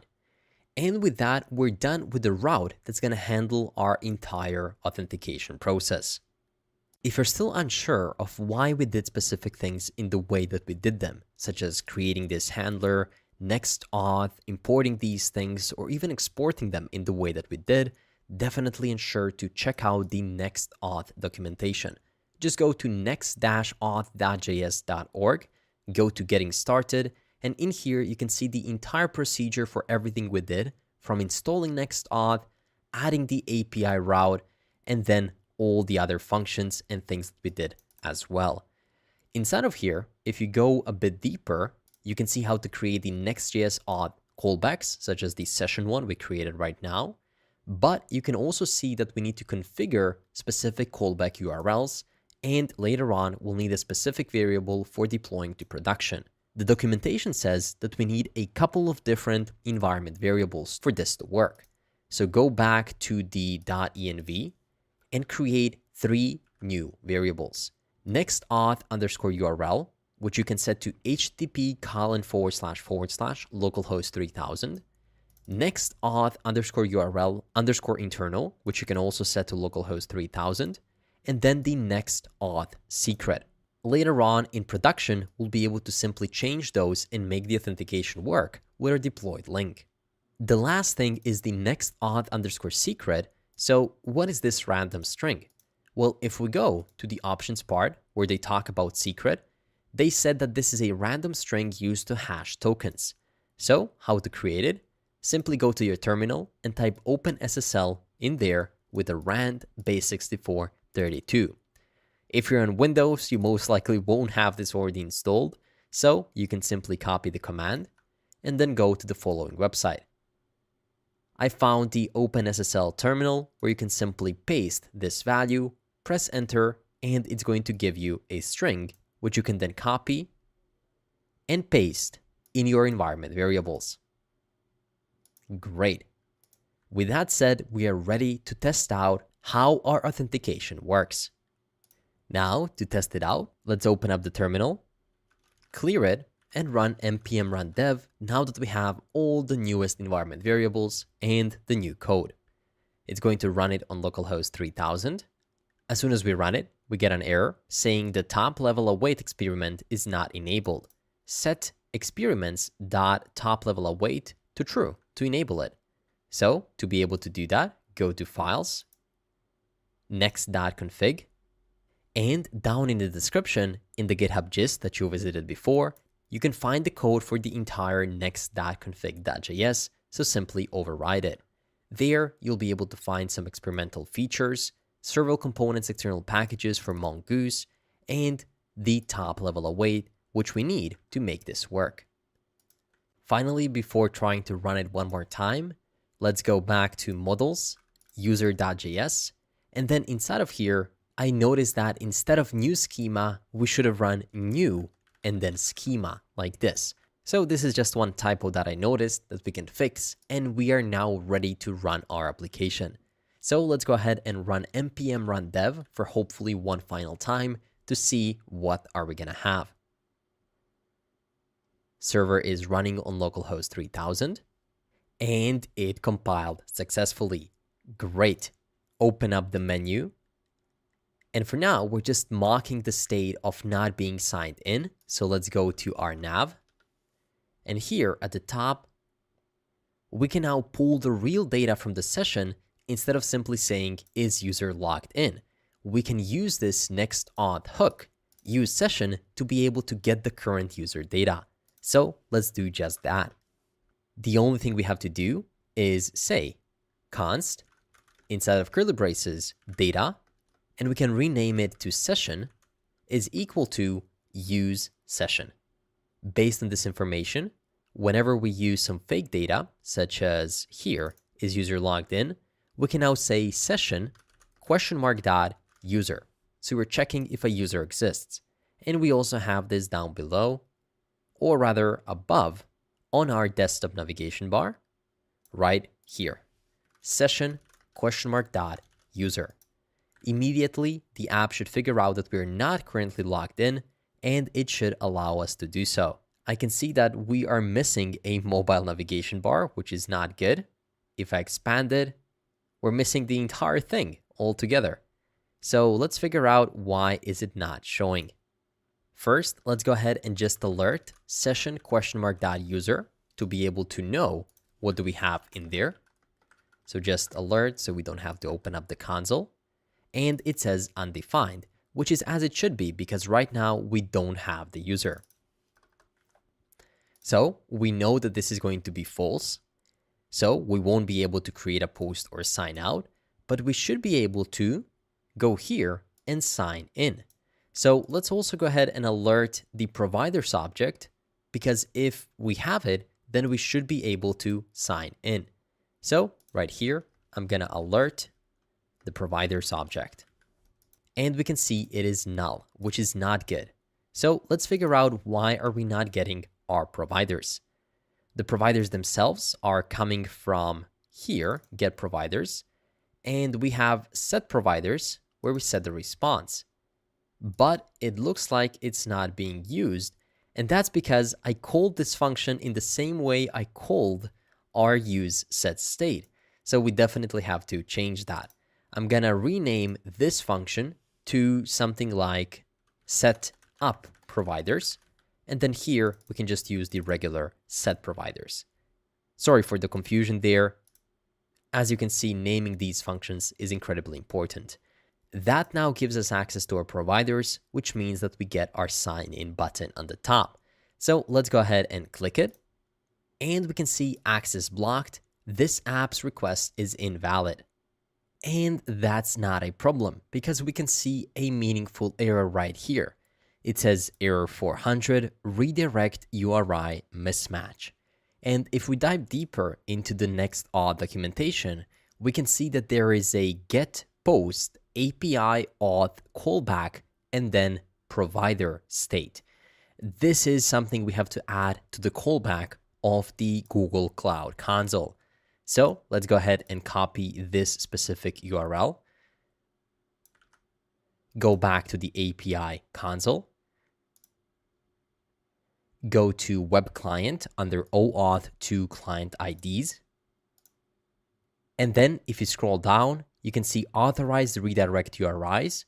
Simply click add URI, add HTTP, // localhost 3000 API auth callback, and then not provider, but rather it's going to be Google. And you can click save. Again, whenever you're using a framework, the difference between a framework and a library is that the framework makes things a lot easier for you, but you have to follow its rules. So it's important to know what you're doing by reading the documentation of these great tools that are at our disposal. Now, if we go back and try to sign in one more time, now it works. And you can see all your Google accounts appear. Choose an account to continue to Promtopia. I'm going to choose JavaScript Mastery. And just like that, I think we're logged in because we have my profile and create prompt. But now that we're finally logged in, let's get rid of this logo and show a real profile icon. We can do that if we go to our navigation bar, and here under images, right now we have assets images logo, but we can replace that with a real icon. So that's going to be coming from the session !user.image. If we save that, you can see JavaScript Mastery, or in this case, your own Google icon, which means that we're successfully logged in. And if I'm not mistaken, we also have to change this on desktop. So let's try to find it. There we go. Link to the profile. That's going to be session !user.image. If we save that, our mobile is looking great. And if we expand it, we can see it on the desktop too. That means that we have successfully set up the next API authentication route that allows us to create an account using Google. So we have successfully combined the front-end part of Next.js, the back-end part as well, and hopefully we hooked it up to the database as well. Of course, we're yet to check that part. So let's go to our database, visit our cluster, and then go to collections. We named our database Share Prompt, but in here, I just have my old application called Booking. That means that neither our database nor the user that was supposed to be in it were created. So let's go back to our application and figure out why that is the case. I didn't even see any console messages right here, whether we are connected or not. It is almost as if the connect to DB function was not getting called at all. And if it were not getting called, then that means that this block of code was not executed. And it looks like I made a tiny mistake. When working with Next Auth Handler, you have providers, and then you have something known as callbacks. This right here was supposed to be an object containing the callbacks, and then the async function session and sign in were supposed to go within it. So I'm going to copy them and put them right within the callbacks. Like this. We have providers, comma, callbacks, and then we have a callback called sign in. So now it should actually get executed. So let's go ahead and test it out by signing out one more time. Signing in once again. There we go. We are logged in. We got MongoDB connected, which is great. And if we go to our MongoDB cloud, and if we try to refresh the data, we can see that we have a new share prompt database with the users collection and with one document inside of it, which is the username JavaScript Mastery containing the image, exactly what we have right here. Now, what was the reason for us creating the actual database if we were able to log in even without it? To save prompts and attach them to specific accounts. That way, we'll be able to check out different accounts and different profile pages of different users. So that finally allows us to dive into the create post functionalities, therefore showing the prompts on our feed. Great work on coming to this part of the video. We've already laid a phenomenal foundation for us to be able to go into the app and creating our second page, which is the create post.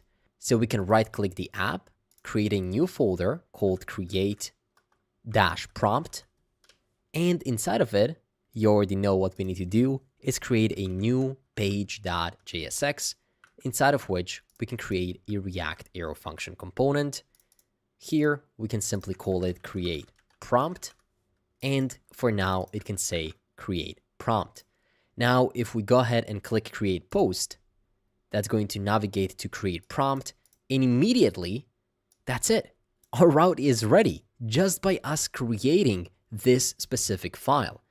Also, keep in mind that our entire layout was inherited. That means that our navigation bar is immediately showing right here. How easy it is using Next13. So, creating a prompt page is going to be our next step. To get started with creating our create prompt page, we're going to import a hook called useState coming from React. And as soon as we import a hook, we immediately know that we have to turn this into a use client directive page. Great. Alongside the useState hook, we're going to also import the use session hook coming from next-auth/React. This is going to allow us to know which user is currently logged in. And finally, we can import the use router hook coming from next/navigation. Inside of the create prompt, we're going to also import one component called form coming from add components/form. So immediately we can start by returning just one element from this create prompt page, and that's going to be a reusable self-closing form component. To our form, we're going to pass a couple of things.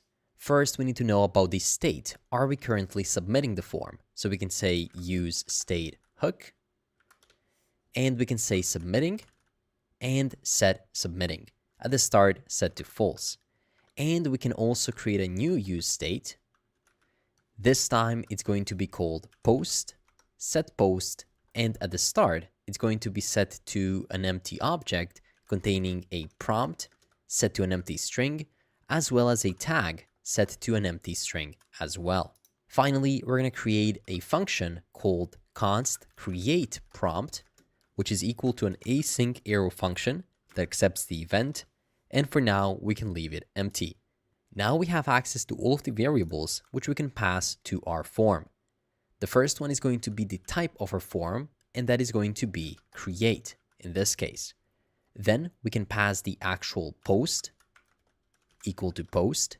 We're going to pass the set post equal to set post, the submitting state equal to submitting, and then finally the handle submit state equal to create prompt. This now allows us to copy all of these fields. I'm doing this by holding the Alt key and double-clicking the words, and then I can simply copy them and Control-click into the form and accept all of these as props. So we can nicely structure them right here in one line. There we go. And we can see them here. So our form is accepting a type, a post, set post, submitting, and handle submit. So we can immediately start working on it. If we go here to our website, we can see that we have only one element, which is right now a div containing the word form. Inside of our form, we're going to just need to import something known as a link coming from next/link. Our form is going to be a section. That section is going to have a class name equal to w-full for full width, max-w-full, flex-start, as well as flex-call for column. Inside of there, we're going to have an h1. That h1 is going to render the type, and then it's going to say post. So the type in this case is create, because we're passing that through props, so it's going to say create post. We can also give it a class name equal to head_text, as well as text-left. Great. Now this type, post, it's wrapped in an h1, but we can also wrap it within the span element. So right here, we can say span, close the current text, and we can give it a class name equal to blue_gradient. And this is looking just a bit more custom. Below the H1, we're going to have a P tag, and we can give it a class name equal to DESC for description, text-left, and max-w-md for maximum content width. Inside of there, we can say type and share. That's going to be create and share amazing prompts with the world, and let your imagination run wild with any AI-powered platform. Great. Finally, we can go below our P tag and create our actual form. The form is going to have an onSubmit property that's going to be equal to the handle submit, which we're passing through the props, and it's going to have a class name. In this case, it's going to be mt-10 for margin top 10 to divide it a bit from the content, w-full, max-w-2xl, flex-column, so the elements appear one above another, gap-7 for the spacing in between, and finally, glass morphism. This is a special class that's going to give us this glassy look. Within the form, we want to have a label component. That label is going to contain a span element, and that span is going to say your AI prompt. There we go. Of course, it's not yet styled, so let's go ahead and give it a style, or rather give it a class name equal to font-Satoshi, font-semi-bold, text-base, and text-gray-700.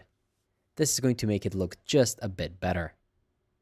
Finally, let's add a text area for this label. So that's going to be text area.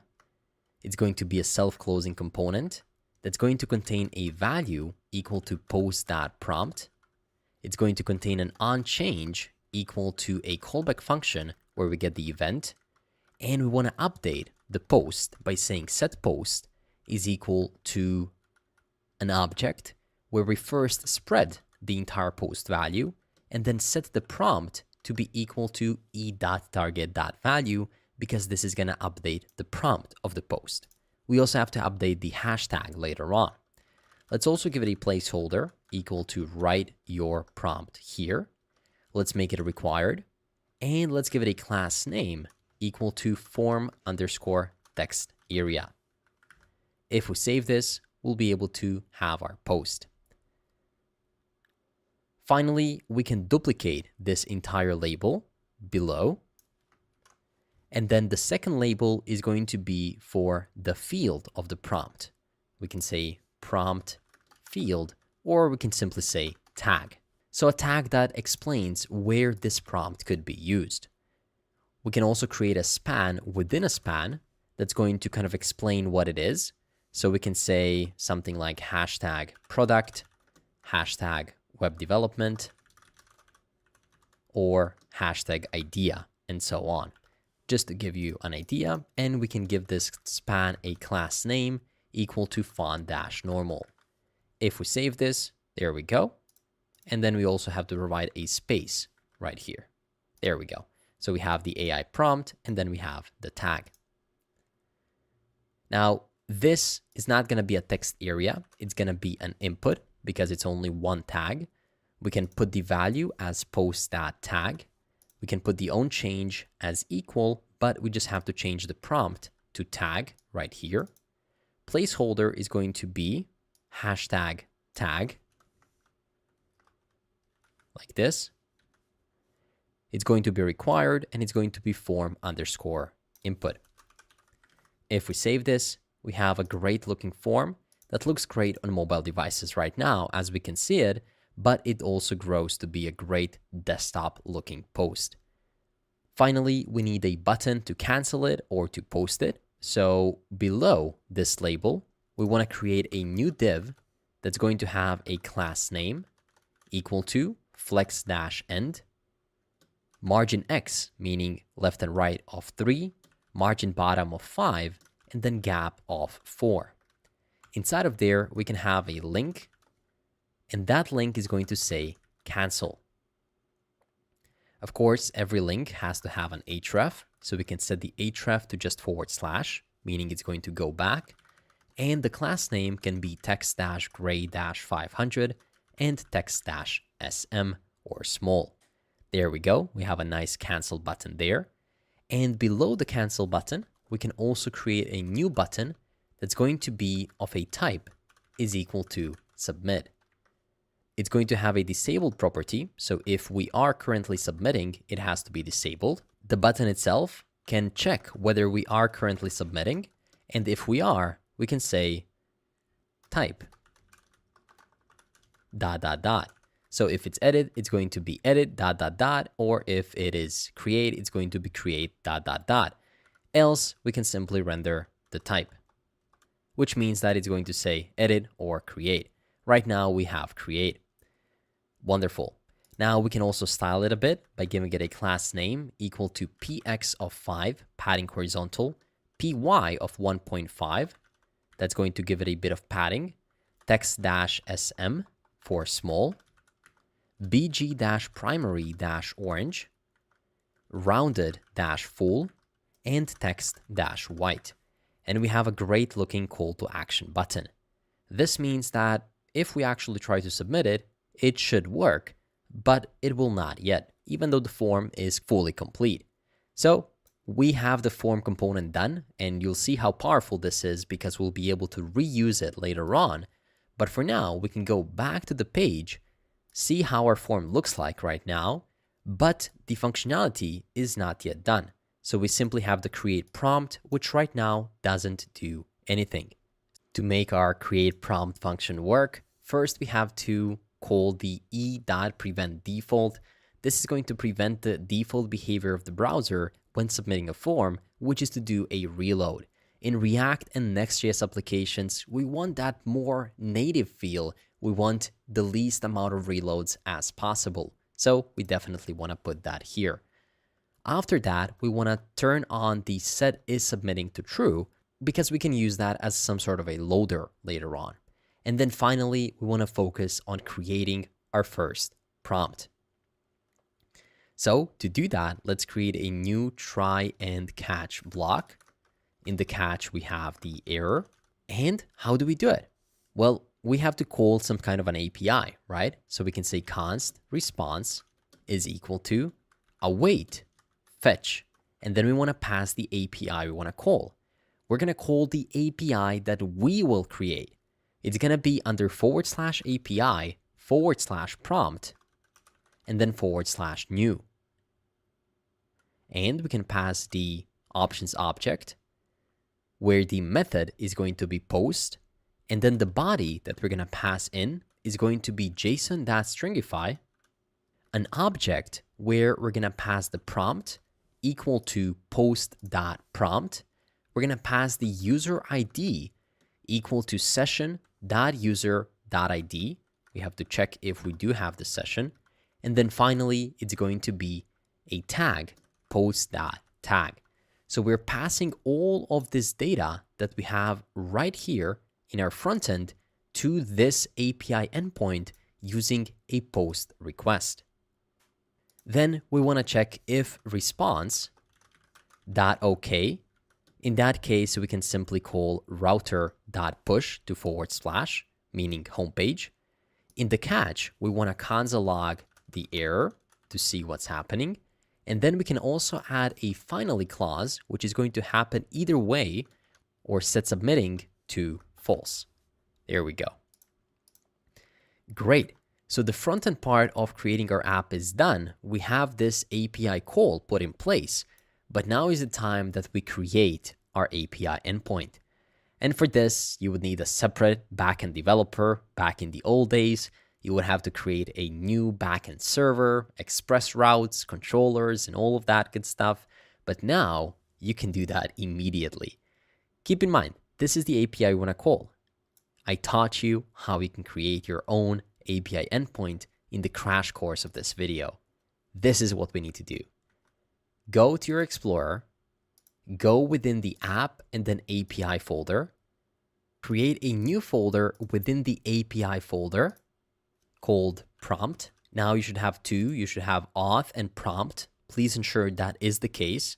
And then within the prompt, we want to create a new folder called new. And within the new, we want to create a new file called route.js. So if you open it, it should say here app API prompt new and then the route. So if we expand it, it's going to look like this. Finally, we talked about how to create a new route. The only thing you do is say export, const, specify the route type. In this case, it's going to be a post route. Make it into an async rec and res function. And that's it. You write your code right here. In this case, we immediately get some things through.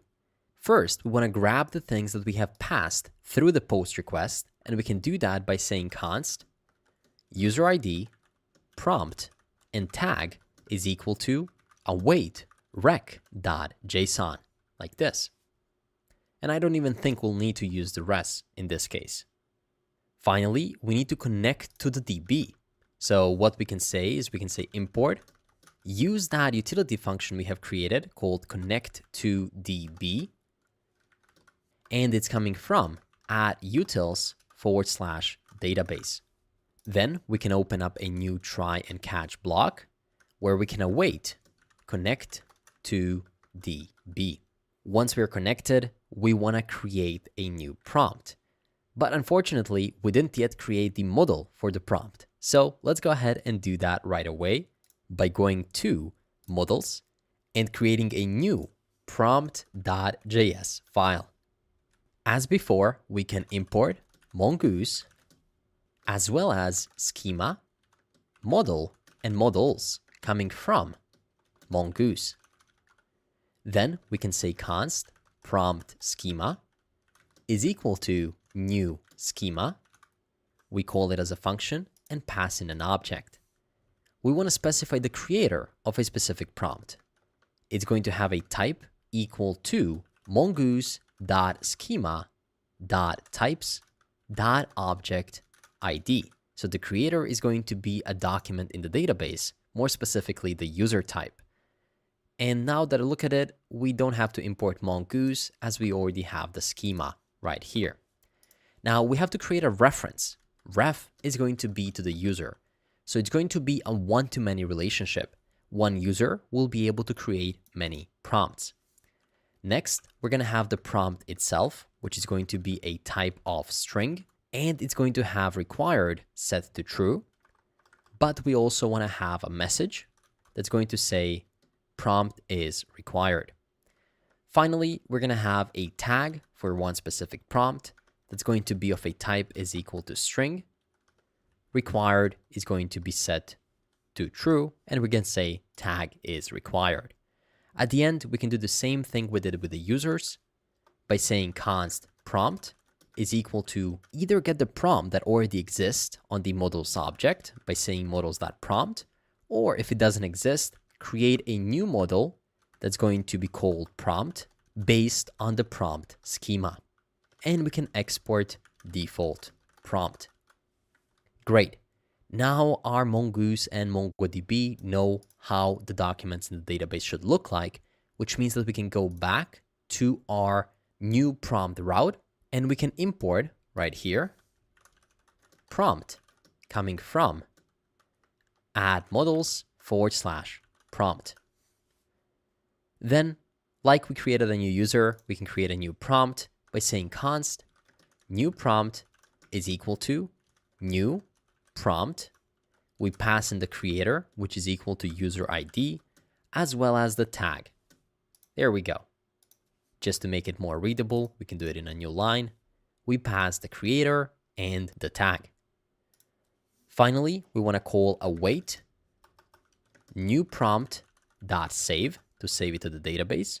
And then we can return new response with a capital R, where we're going to stringify JSON.stringify the new prompt, and we can specify the status of 201. I'm going to now expand this just a bit further so you can see it in one line. This is how an API route in Next.js looks like. you can immediately extract all of the data that you pass through the post request. And I can see we're not using the most important part, which is the prompt. So I want to add that right here to the new prompt. We connect to the DB. We have to do this every time because this is a Lambda function, meaning it's going to die once it does its job. So every time that it gets called, it needs to connect to the DB, do its thing, and then go in peace. Finally, we create it, and then we return a new response and specify the status of 201, which means created. If we get an error, then we can return a new response that's going to say failed to create a new prompt, and it can be a status of 500. Means server error. Great. Now the functionality to create a prompt is done, which means that if we reload our page, we should be able to test it out. Let's try to think of a good one to start off. Something like, you are a professional web developer. I'm going to provide you with a snippet of code, and you can give me advice on how to make it cleaner, more readable, and more efficient. This is, if I may say so myself, a pretty good prompt. There we go. So this allows us to share this prompt, and even if I hover it, my Grammarly just wants to sound more personable to the AI. So why not? We're not going to say I'm going to give it. We're just going to say, please give me some advice on how to make it that way. Great. We got to be careful what we're saying to the AI. But hey, this is now a great looking AI prompt. And I'm sure other people, maybe yourself, later on when you use this app, are going to find it useful because you can type this into your ChatGPT and you can get value out of it. And the tag can be maybe hashtag web development. And let's click create. I click create, but not a lot has happened. Let me open up the terminal and click it again. Still nothing. So let's go ahead and check the create button. That's going to be within our form. Inside of our form, the form is submitting. We call the handle submit, which we pass through props to the form. So now let's go to the create prompt, and we are passing our create prompt as handle submit right here. And then if it's successful, we should be able to push to the home page, but that doesn't seem to happen right now. So let's go ahead and open up the console, and we do have an error, session is not defined. So inside of here, we're using the session to connect the currently logged in user to that prompt they're creating, but we haven't yet imported it. And we also haven't imported the router either. So this is a rookie mistake from my end. What we can do is we can get the router by saying const router is equal to use router, like this. And then we can get the session by saying const data, rename it as session is equal to use session. Now, unfortunately, I lost my great prompt, so I'll have to write something similar again, so bear with me. I'm going to give you a piece of code, and you tell me how I can make it cleaner, more readable, and more efficient. And we can use a tag, web development. Create. There we go. We are back on our home page, and apparently nothing seems to have happened because our feed is currently empty, which is completely normal because if you think about it, if we go all the way to our home page, we are rendering the feed component, but the feed itself is nothing. So if we have successfully created our prompt, our next job is going to be to display it properly. So we can now go to our database and reload it to check whether we have really created a new prompt in the database, and it appears as we have. There we go. I'm going to give you a piece of code, tell me how to make it more optimized, web development created by this specific object ID. It starts with 645, and if I compare it with my user account, it also starts with 645. So we know that is working and we have a one-to-many relationship. Wonderful. Finally, we're going to see how all of these CRUD operations come to life once we now make a GET request to get all of the prompts to show in our feed. So that's going to be our next job. To start creating our feed, we're going to first import the use state as well as the use effect hooks coming from React and immediately turn this into a client component. Then we're going to also import one and only component we'll use in this file, and that's the prompt card component coming from /prompt card. And with that, we can immediately start with the JSX part of our feed. So we're going to turn it into a section that's going to have a class name equal to feed. Inside of there, we're going to have a form that's going to be for the search of our feed. And that form is going to have a class name equal to relative, w-full for full width, and flex-center. Immediately inside of the form, we're going to have a self-closing input tag that's going to have a type is equal to text. It's going to have a placeholder equal to search for prompts, or rather, let's say search for a tag or a username. So we can search whatever we want. We're going to give it a value, which is going to be something like search text. This is a state we'll have to create. An onChange equal to handle search change. This is a function we have to create. It's going to be required, and it's going to have a class name equal to search_input, and then also peer, like this. Now, if we save this, it's going to give us an error saying that we don't have that state declared. So immediately we can create a new use state at the top.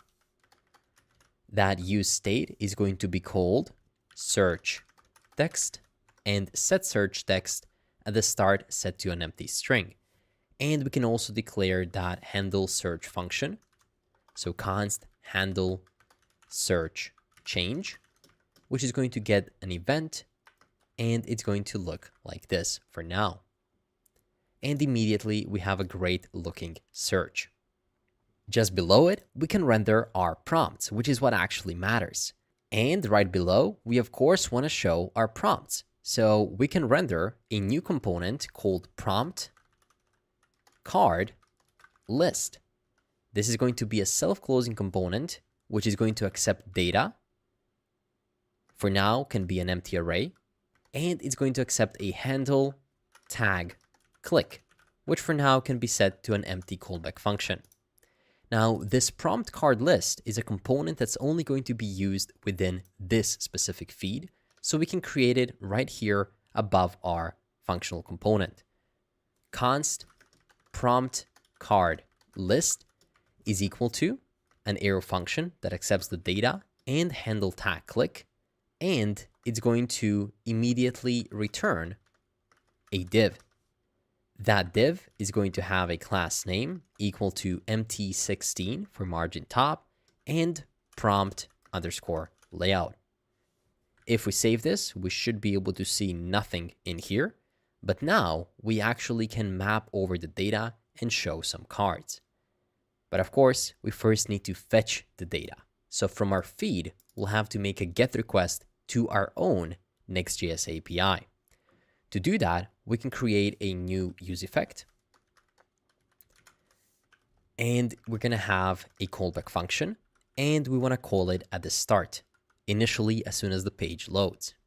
There, we can create a new function, const fetch posts is equal to an async function, where we get the const response by saying equal to await fetch /API/prompt.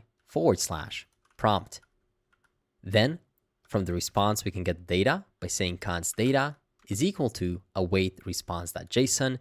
And then we can update our state with all the posts by creating a new use state field called posts, set posts at the start set to an empty array. And below we can say set posts is equal to data. The fetch posts function for it to actually do anything, so we can do it right here within the use effect. Great. That should update our posts, which means that we can take those posts and pass them instead of this empty array into the prompt card list as prompts. Great. And it's not going to be prompts, it's going to be posts. So my bad right here. Now we have those posts passed over as data. So we can take that data in our list and say data.map. We get each individual post or prompt, however you want to call it. And for each one, we want to immediately return a self-closing prompt card component.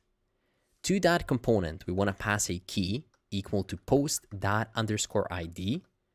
We want to pass the actual post itself, and we want to pass a handle tag, click function. Now, the reason why we're still not seeing anything is because even though we're calling this API endpoint, we haven't yet created it. But thankfully, you know how easy it is to do that using Next.js.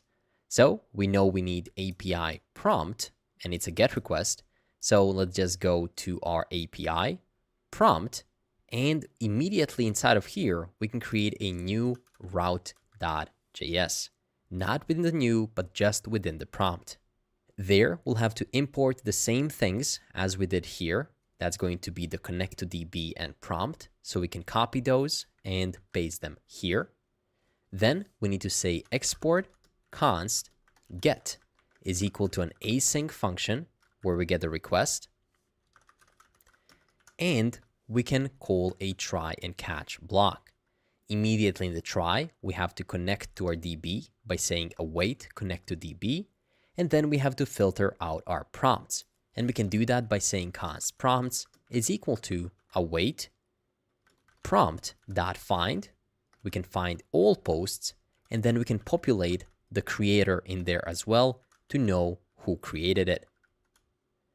Finally, we have to return a new response, passing the JSON.stringify, and we can pass the prompts and return a status of 200.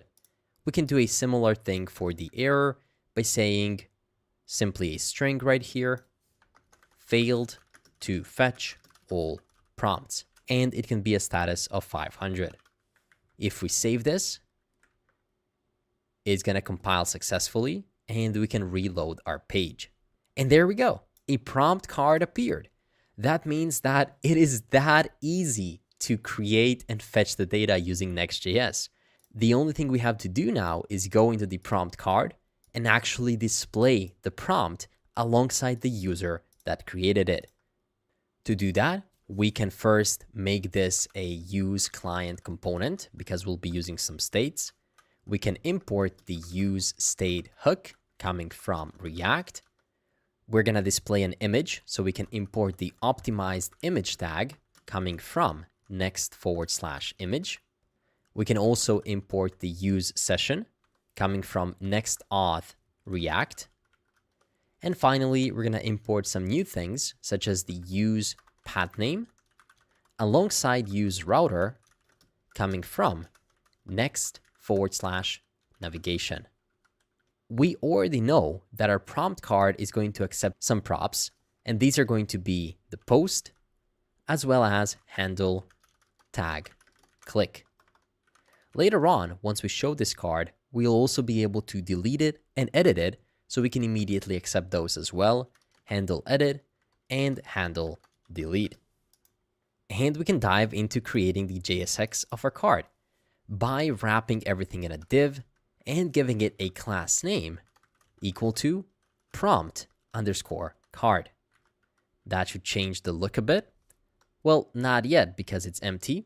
So let's create an inner div that's going to have a class name equal to flex, justify dash between items dash start and gap dash 5. We're just creating some space for the items that are yet to come. Inside of there, we can have a div, and that div is going to contain the image of the author that created it. So it's going to be a self-closing Next.js image tag with a source src equal to post.creator.image. It's going to have an alt tag equal to user_image, a width of about 40 pixels and a height of about 40 pixels too. And we can make it rounded by giving it a class name equal to rounded-full and object-contain. If we save this, you can see JavaScript Mastery created one and only prompt that we have so far. Now we want to make this card clickable, or at least the profile clickable, so we can give this div a class name equal to flex-1, flex, justify-start, items-center, gap-3, and cursor-pointer to indicate that it is clickable. Now, below this image, we can also render a div. That div is going to have a class name equal to flex and flex-call. And there, we want to show the person that created it. So we can give it an h3, and there we can render the post.creator.username. And below that, we can render a p tag that's going to have post.creator.email. If we save this, you can see JavaScript Mastery and JavaScript Mastery 00@gmail.com. So now let's style these a bit further by putting them in a new line and giving the h3 a class name equal to font-satoshi, font-semi-bold, and text-gray-900. That's looking a bit better. Finally, let's give a p tag a class name equal to font-inter, text-sm, and text-gray-500 to indicate that email is less important than the actual username.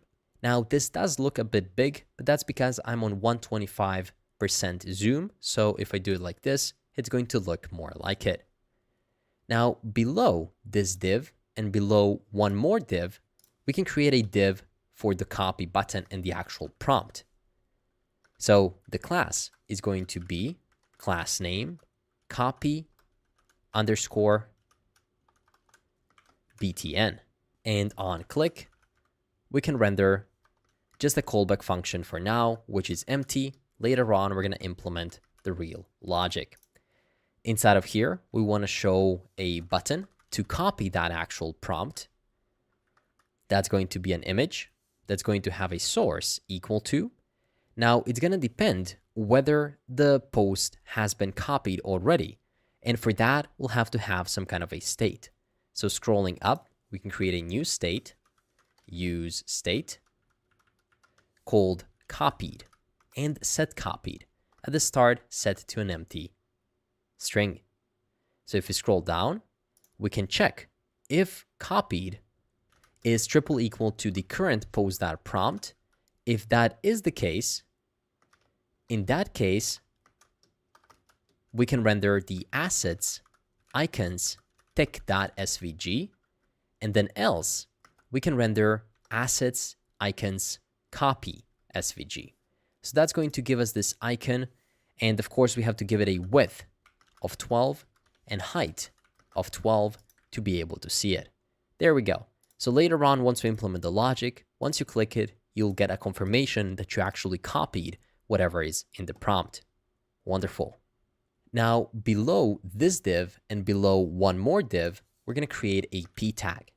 This p tag is going to render the post.prompt, the most important part.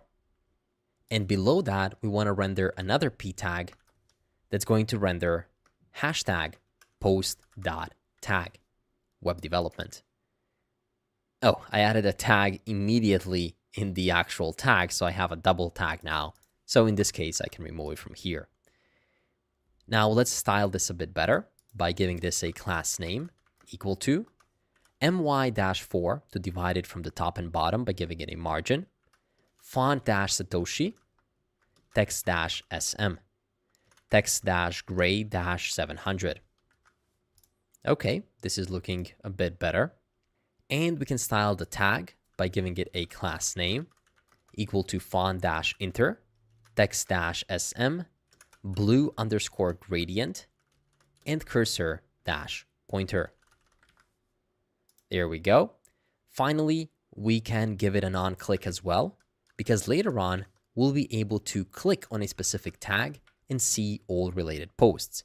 So that's going to be a function that's going to check if the handle click exists. And if it does, we can handle tag click. And we want to pass in the tag we want to click, pose that tag.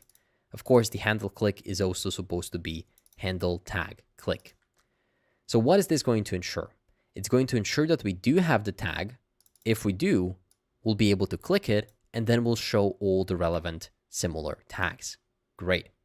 And this is it. This is everything we need for now. Later on, of course, we'll add the ability to edit and delete post if it's being shown on the profile. But for now, we're just on the home page and we just want to read everybody's great posts and maybe even copy them. So while we're here, let's also implement the copy to clipboard functionality. For that, inside of the copy, we can call the handle copy function. And above, we can create it. It is as simple as saying const handle copy is equal to a arrow function. And then we can set copied to pose.prompt. So we're going to update it. We want to do a navigator dot clipboard dot write text. And we want to pass the pose.prompt. And then we want to reset the state by giving it some timer.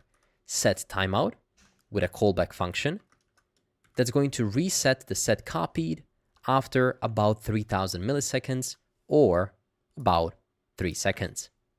So if we now save this and click it, you can see a check mark and it is actually copied to clipboard, which means you can paste it somewhere, more specifically in your ChatGPT, to immediately make use of this prompt. Wonderful. With that, 2 of our 4 CRUD operations have been done.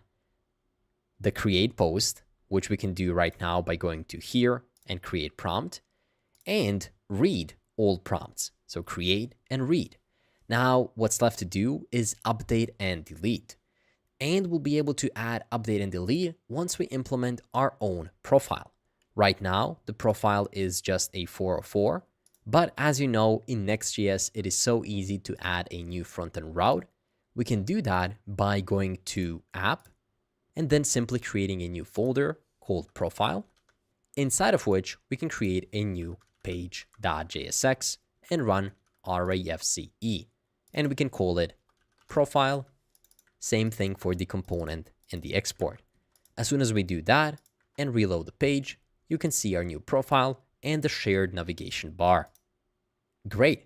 Let's start with the profile page. To start off, we can immediately turn this component into a use client component because we're going to import use state as well as use effect hooks coming from React. We're going to also import the use session to know whether we are currently logged in. And we're going to get that from the next-auth/React. And finally, we need a router to navigate back to home. So we can get the use router hook coming from next/navigation. Finally, we're going to also create a special profile component, which we'll be able to reuse later on. So that's going to be import profile from components/profile and make sure to add the @ sign in front. Immediately on our profile, we'll be able to render that self-closing profile component, which we are about to create. It's going to contain a name. We want to know whose profile are we seeing. And that's the primary reason why we're creating this separate component, because it can be my profile, but it can also be somebody else's profile. So in this case, the name is going to be my profile. Later on, I'm going to show you how to reuse this component to create somebody else's profile. Then we have a DESC or description. We can say something like, welcome to your personalized profile page. Below, we can have the data, which is going to be an array of our posts. We're going to have the handle edit functionality to edit the post. And we're going to also have the handle delete functionality to handle the delete of the posts. So let's create those functions right now so we can pass them over to that page. To be able to create them, we first need the const handle edit is equal to a function that looks like this. And then we also need the const handle delete. In this case, it's going to be an asynchronous function that we're going to use later on. So now we can pass the handle edit as well as the handle delete to our profile component. Now for the data, we have to fetch the data, and we already have the API endpoint to fetch it, but we have to modify it just slightly, because now we don't want to fetch all the posts like we do on the feed. We want to fetch only the ones belonging to this specific profile. So first of all, let's fix this error by renaming our component to my profile, just so it doesn't clash with the component name. So we have const my profile here, and then the profile at the top. And then also the handle delete, it looks like I misspelled it. So if I fix it, we should be good. Great. Now, as I said, we can reuse what we had on the home page, or rather in the feed page. So if we go into the feed, here we do fetch posts. So we can copy this entire use effect, go back to my profile, and paste it here. Const fetch posts is async response await fetch API, but this time we want to go to users / and then we want to make this a dynamic template string where we're going to search for session ?user.id / posts. So we only want to get the post from that specific user. And of course, for that to work, we have to get that session. So we can say const data renamed to session is equal to use session. There we go. So we're getting that data, and we of course want to create our posts, and we can do that by creating a new use state called posts, set posts, which is the start going to be equal to an empty string, and then we are updating the data right here.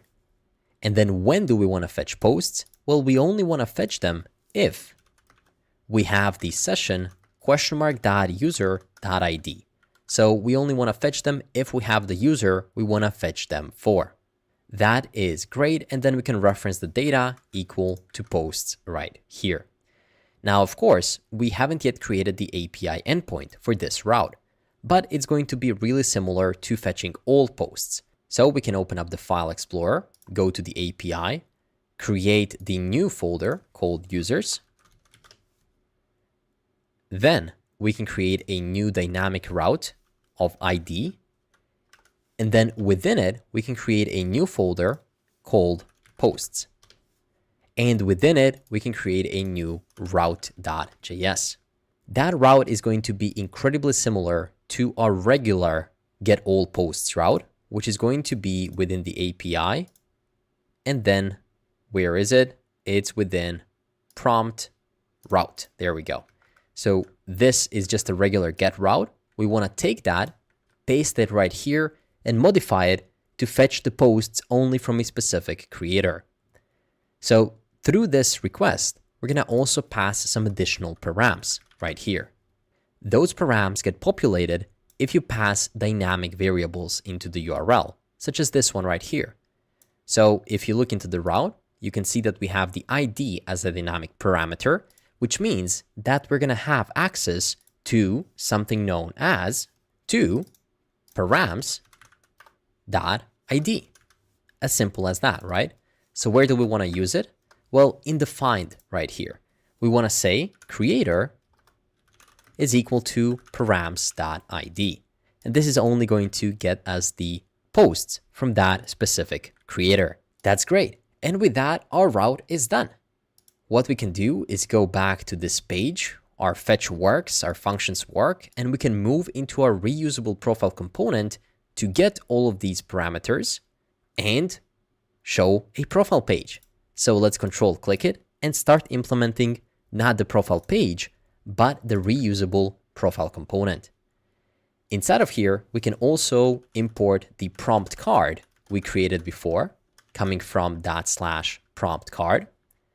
We can get all the props that we passed, such as name, description or DESC, data, handle edit, and handle delete. And we can create it by first wrapping everything in a section and giving it a class name equal to w-full. We can immediately have an h1 right here that's going to say name and then profile. In this case, that's going to be my profile because we are on our own homepage.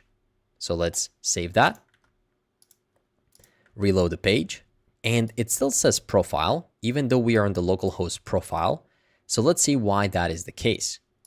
If we go into our routes, we can see that we have a profile and then the page, which renders the name as my profile. And there we render the h1. But I don't see an h1 here, so I am a bit confused. It does seem like I have a typo right here.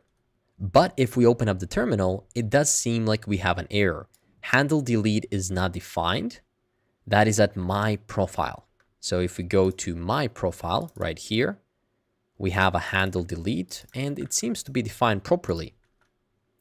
So you know what? Let me just simply restart the terminal and start it one more time. Even the best Next.js 13 sometimes maybe make some mistakes. So let's check it out. Whenever you're getting something that doesn't seem right, just restart your terminal just to be sure. So we're going to wait until it is compiled and we're going to check it out then. And there we go. We were right. It's saying my profile now, which is much better. So we can continue working on it by giving it a class name equal to head_text and text-left. Now, even though I saved it, it didn't seem to have applied the changes. So I'm guessing there is some kind of a change with this profile component. Let's see. We are importing that profile from that/components profile and then displaying it right here. But the changes are not live saved, which is really weird. So even if I start typing something like test right here and save it, it does say compiled, but on the profile page, the changes are not actually there. This is really interesting. Could it be that I wasn't signed in, so maybe it wasn't giving it? Let's check it out. I'm going to sign in one more time, and I'm going to go to our profile.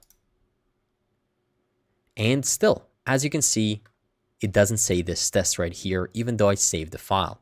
So sometimes Next 13 can be buggy. It still is in the beta version, depending on when you're watching this video. But even though there are these little bugs, I still believe it is the future. With all the new features we discussed today, it's great. So what can I do is I can develop this page fully, and then we're going to restart the terminal to see the changes. This H1, or specifically the text within the H1, is also going to be wrapped in a span element. So we can put it right here at the end and give it a class name equal to blue_gradient. Below that H1, we can also have a p tag that's going to render the description, and it's going to have a class name equal to desc text-left. And finally, we have to map over the cards. I think we can do that by copying the feed. So if we go into the feed, into the prompt card list, we just need to get this div that goes over the prompt cards. So we can copy that prompt card list div and paste it right below the p tag. That's going to give us a div. We want to modify the margin top a bit to 10.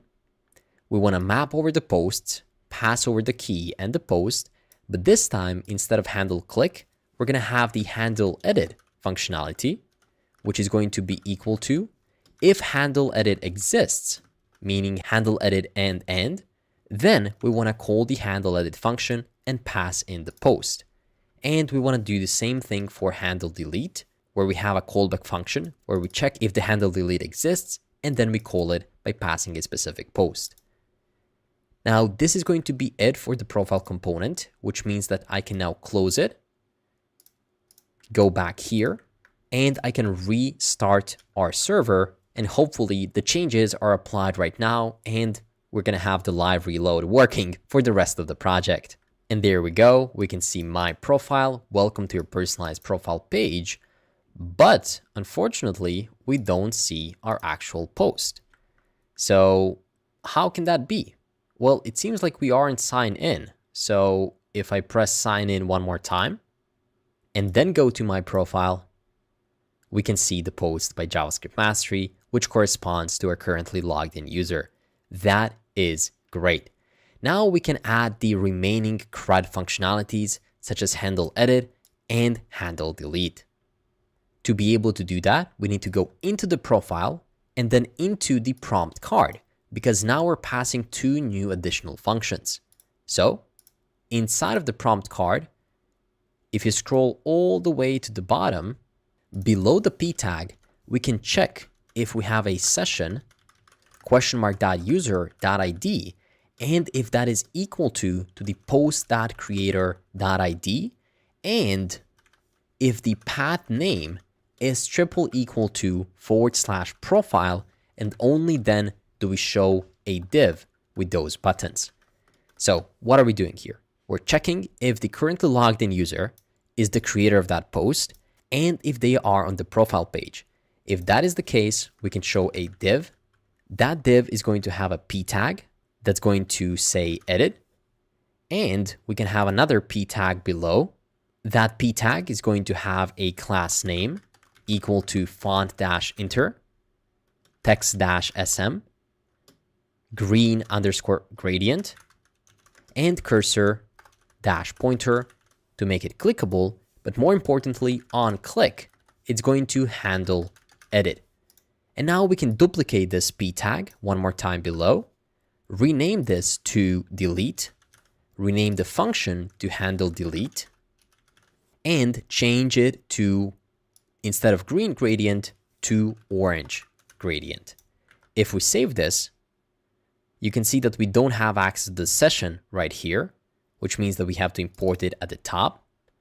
So as we usually do, we can say const data, rename it as a session, is equal to use session.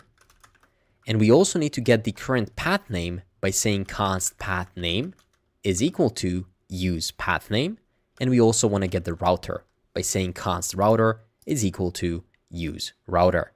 Now, if we scroll all the way down, we should have everything we need. So if we go back to the home page and revisit our profile,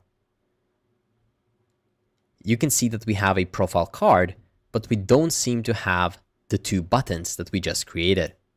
That's because the creator doesn't have an ID, they have an underscore ID, as that's how Node.js saves those buttons. And now we can see the two buttons appear right here. Let's just position them a bit better by giving this div a class name equal to mt5 for margin top to divide them from the tag, a flex center, a gap -4 to divide them from each other, border -t for top border, border -gray -100, and then padding top of 3. And now we have edit and delete. Now, if we go all the way back to where we're passing that original handle delete function, that's going to be in the profile, but more specifically in the profile page.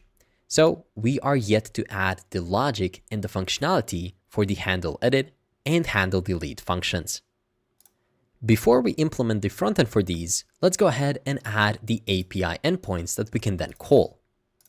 For edit, it's going to be inside of API, prompt, and then we have to know the ID of the prompt we're working with. So that's going to be the dynamic ID parameter. And then within it, we can add a new route.js. That route is going to have 3 different types of requests. It's going to have a get to be able to read that request. It's going to have a patch to be able to update it. And then finally, it's going to have delete to delete it.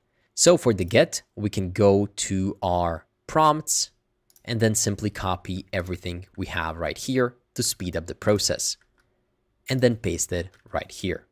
We get 2 different imports, which we're going to need later on, and then we get the export const get. In this case, we do have that extra parameter of ID. So right here as the second parameter, we can get the params object. We can have a try block connect to database. And then instead of prompts, we want to get one individual prompt that we want to find by ID. So find by ID. And then we want to pass in the props, or rather params.id. If a prompt doesn't exist, so we can say if no prompt, we can then return a new response of prompt not found status 404. Otherwise, we can return a JSON.stringify prompt and then a status of 200, else a 500. This is our get to be able to read one specific prompt. Finally, we can collapse this because we're going to need two more. We're going to say export const patch is going to be equal to an async function where we get the request and we get the params. Then we want to get the data we passed for the update. We are going to pass a prompt and a tag, and then we can get those by saying await request.json. We're going to have a try and catch block one more time. First things first, we want to await connect to DB. So we want to connect to the database first. Afterwards, we want to find the existing prompt. So const existing prompt is equal to await prompt.find by ID. And we can pass in the params.id. Once again, if a prompt doesn't exist, so if no existing prompt, we can return new response prompt not found status 404. Once we're sure we have a prompt, we can update it by saying existing prompt.prompt is equal to the new prompt that we passed through params. And then we can also update the tag by saying existing prompt.tag is equal to tag.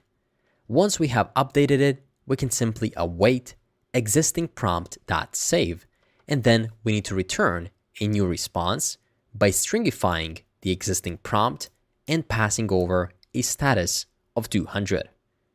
If something goes wrong, we can return new response, fail to update the prompt with a status of 500. The endpoint for the update is done as well. Feel free to pause this video and ensure you got everything right. The file for the route is also going to be in the GitHub gist down below. So if you have any typos, you can simply copy and paste it to ensure that everything works. And finally, we have the delete route. Delete is not going to be that tough. We also have to export const delete. That's going to be an async where we get a request and we also get some params. I think you can start noticing the pattern. Once you know how things work, you can get the hang of it and you can build anything you want.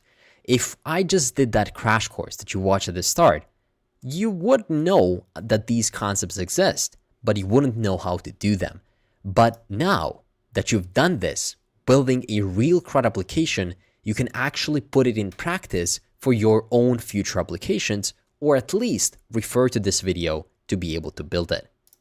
And that's exactly what we teach in our JSM Masterclass experience. It is a 6-month bootcamp where we teach you how to become a software engineer, and we have a crazy guarantee where I say, if you don't manage to land a job within 6 months of graduating, you're gonna get 100% money back, no questions asked. So we're that sure that I can help you become a great developer. So if you like these videos, just imagine what you could get with real mentoring by real expert mentors such as myself and everybody else that's helping to build these applications for YouTube. Great. With that said, we can proceed with the delete route. It's going to be a try and catch block. First, we want to await connect to DB as we always do. Then we need to find the prompt by ID and remove it. So there's a special function, await prompt.find by ID and remove, all in one. And we need to pass the params.id. Finally, we can return a new response saying prompt deleted successfully, and we can return also a new error If it fails, failed to delete prompt, status 500. And with that, we have created 3 additional endpoints that we can now call from the front-end side of our application. Wonderful.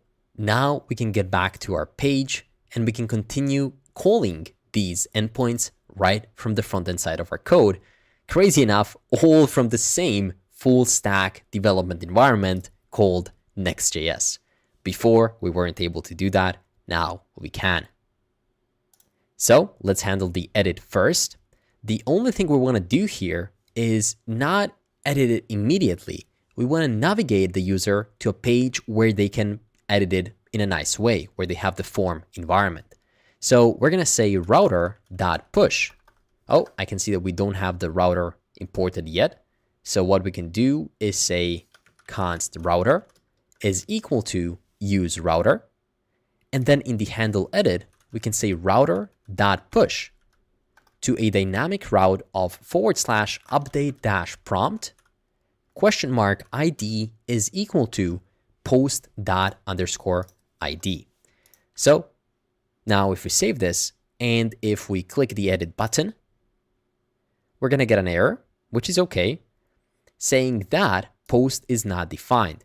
So if we look into that right here, we have to pass the post through the handle edit function.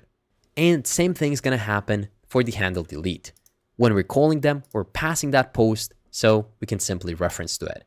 And now if we click it, it's going to go to the update prompt.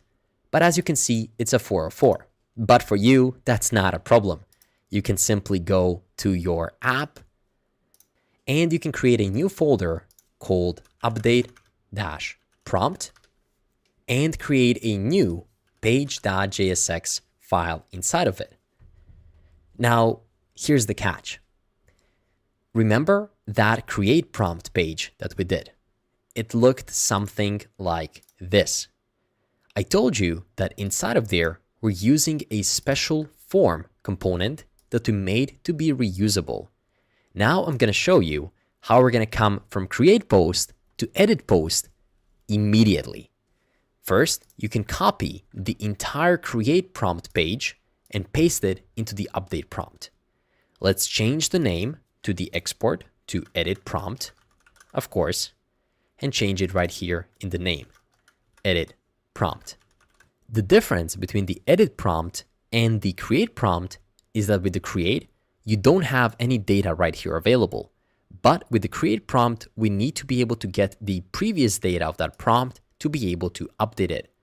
So for that reason, inside of the edit, we're going to add an additional useEffect hook that's going to look like this.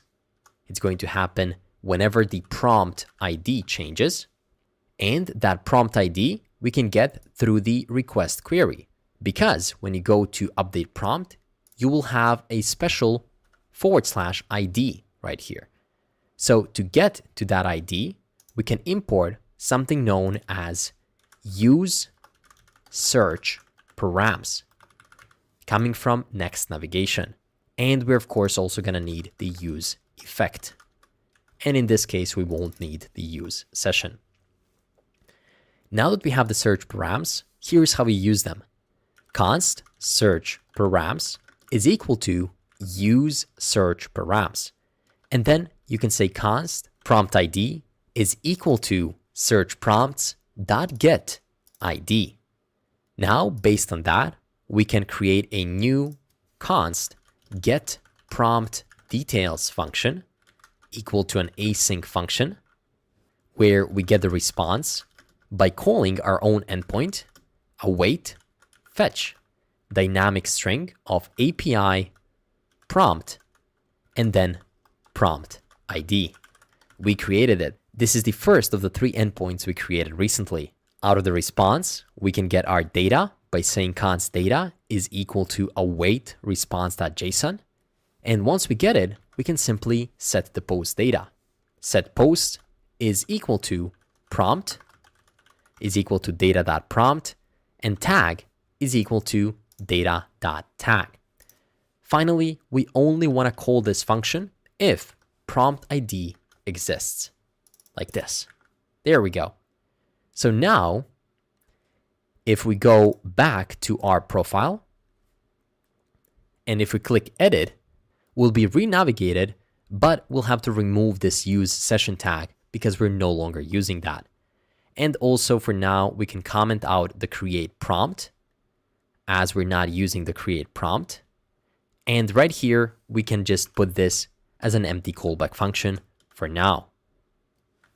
If we now save all of these changes, we can see our create post and it automatically gets filled. This is what I was telling you about. We have the entire, what seems to be a create, but it's not. The only thing you have to do to make it edit is simply say edit right here, and it's going to change instantly. Edit right here, edit right here, edit right here, and it gives you all the data from that specific post you're trying to edit. The power of reusability in React is crazy. The only thing we have to do is exchange this create prompt function with the update prompt. So let's do just that. I'm going to uncomment it. We want to call it update prompt and also call it right here at the bottom. At the start, it's going to give us an error, which is fine. First, we want to check if no prompt ID, then we want to return an alert saying missing prompt ID or something like prompt ID not found. Else we can proceed. This time, we're not going to make a post request. Rather, we're going to make a patch request. We're going to make a fetch to API prompt, but not new. Rather, it's going to be under a specific prompt ID, like this.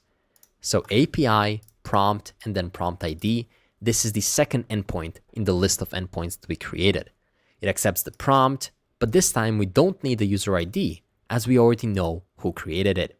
Finally, we're going to get the response and everything else can remain the same. Believe it or not, this is it. This is all that we had to do to switch our create into an edit. Great. With that said, we can go ahead and go back to the profile page one more time. Click edit.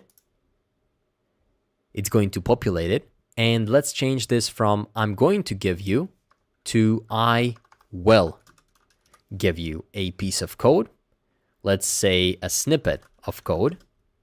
And then again, Grammarly wants me to be more appreciative of it, so I'm going to change it. I will give you a snippet of code, and I'd appreciate it if you could tell me how I can make it cleaner, more readable, and more efficient. Once again, let's be good to our AI. Who knows what it's going to be capable of in the future. And I'm going to remove this hash because we don't need to have the hashes here. And I'm going to click edit. There we go. It brought us back to the feed. And you can see that our post got updated.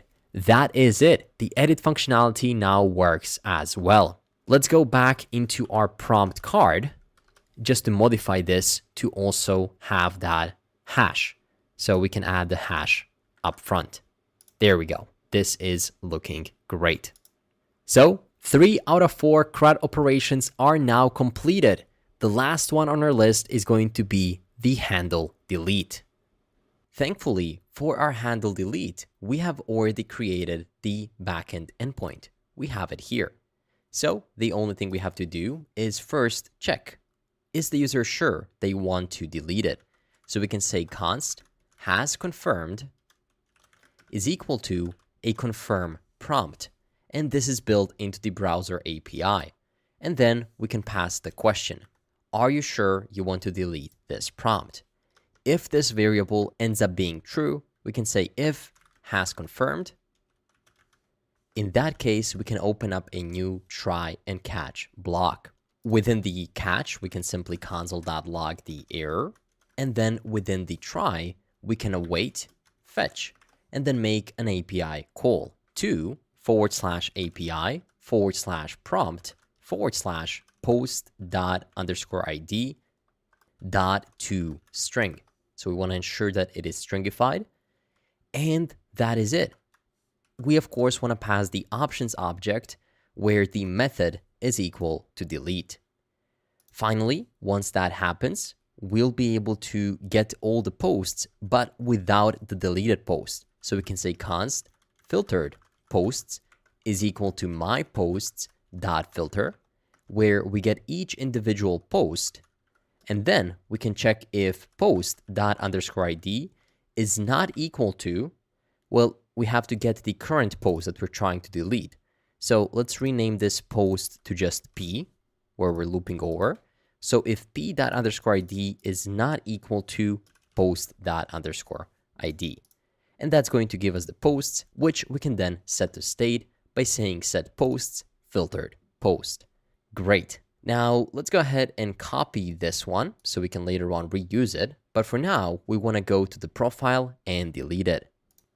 So if I navigate to my profile and click delete, you can see this alert, or rather a confirm, that asks us if we want to delete it. We're going to say yes or okay. And then we are waiting and waiting, but nothing seems to have happened. We did get MongoDB connected, but the post is still here. So if we open up inspect element and go to the console, we can see image is missing. That's okay. But we get my posts is not defined. So this right here was supposed to be just a regular state of posts and not my posts. That was my bad right here. Now, if we save this, you can see that it disappears and we no longer have any posts on our profile. If we go back to the home page, we also don't have any posts there, and profile is empty too. That's great. So let's quickly go back to create prompt, and let's just paste the one we already had, say something like web dev, and create it one more time, just so we have something on the feed. Wonderful. And with that, we just proved that full CRUD capabilities of these applications work. We can create posts, view them. We can also update them if we are the creator. Finally, we can delete them straight from our profile. And we did all of this with the help of Next.js, both the front-end side and the back-end side. Now that all of the primary CRUD functionalities have been developed, I have a couple of tasks for you. Watching these videos can be a phenomenal way to learn. You get to see how code is being used and how projects are being created.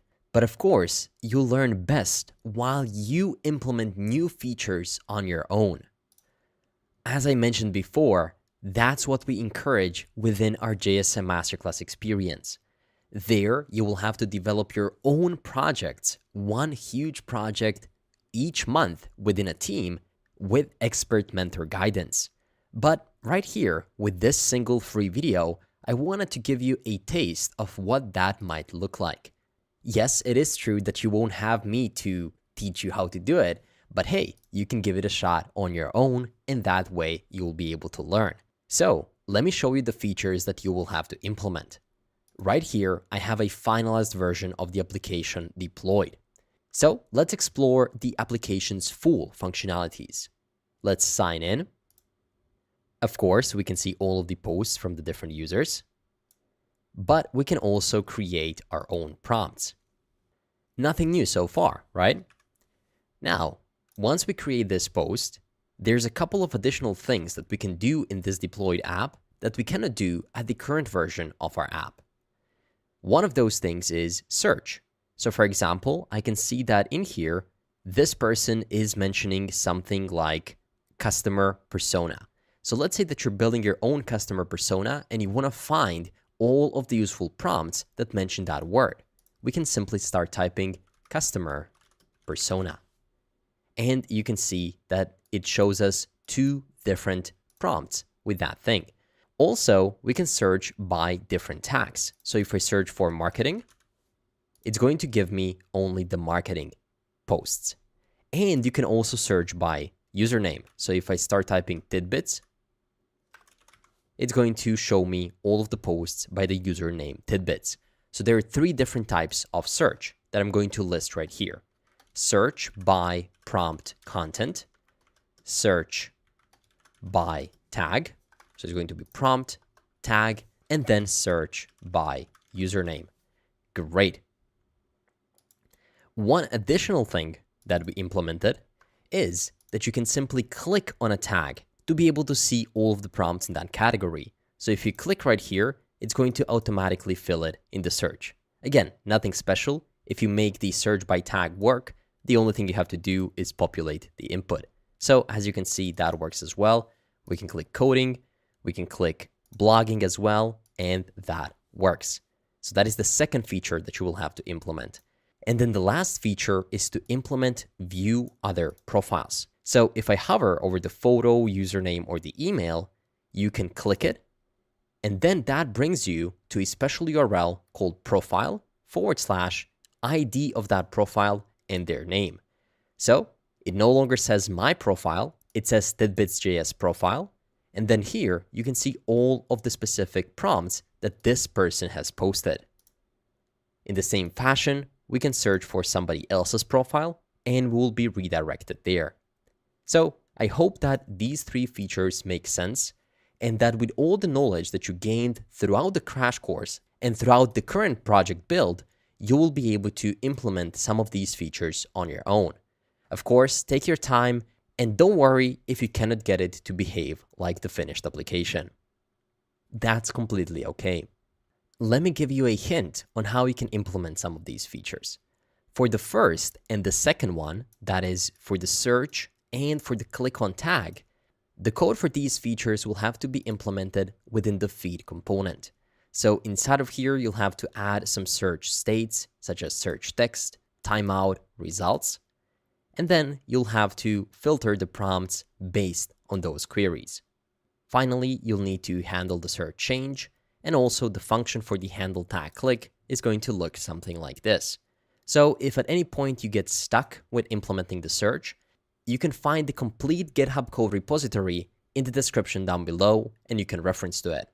Same thing goes for the third feature, which is to implement view other profiles.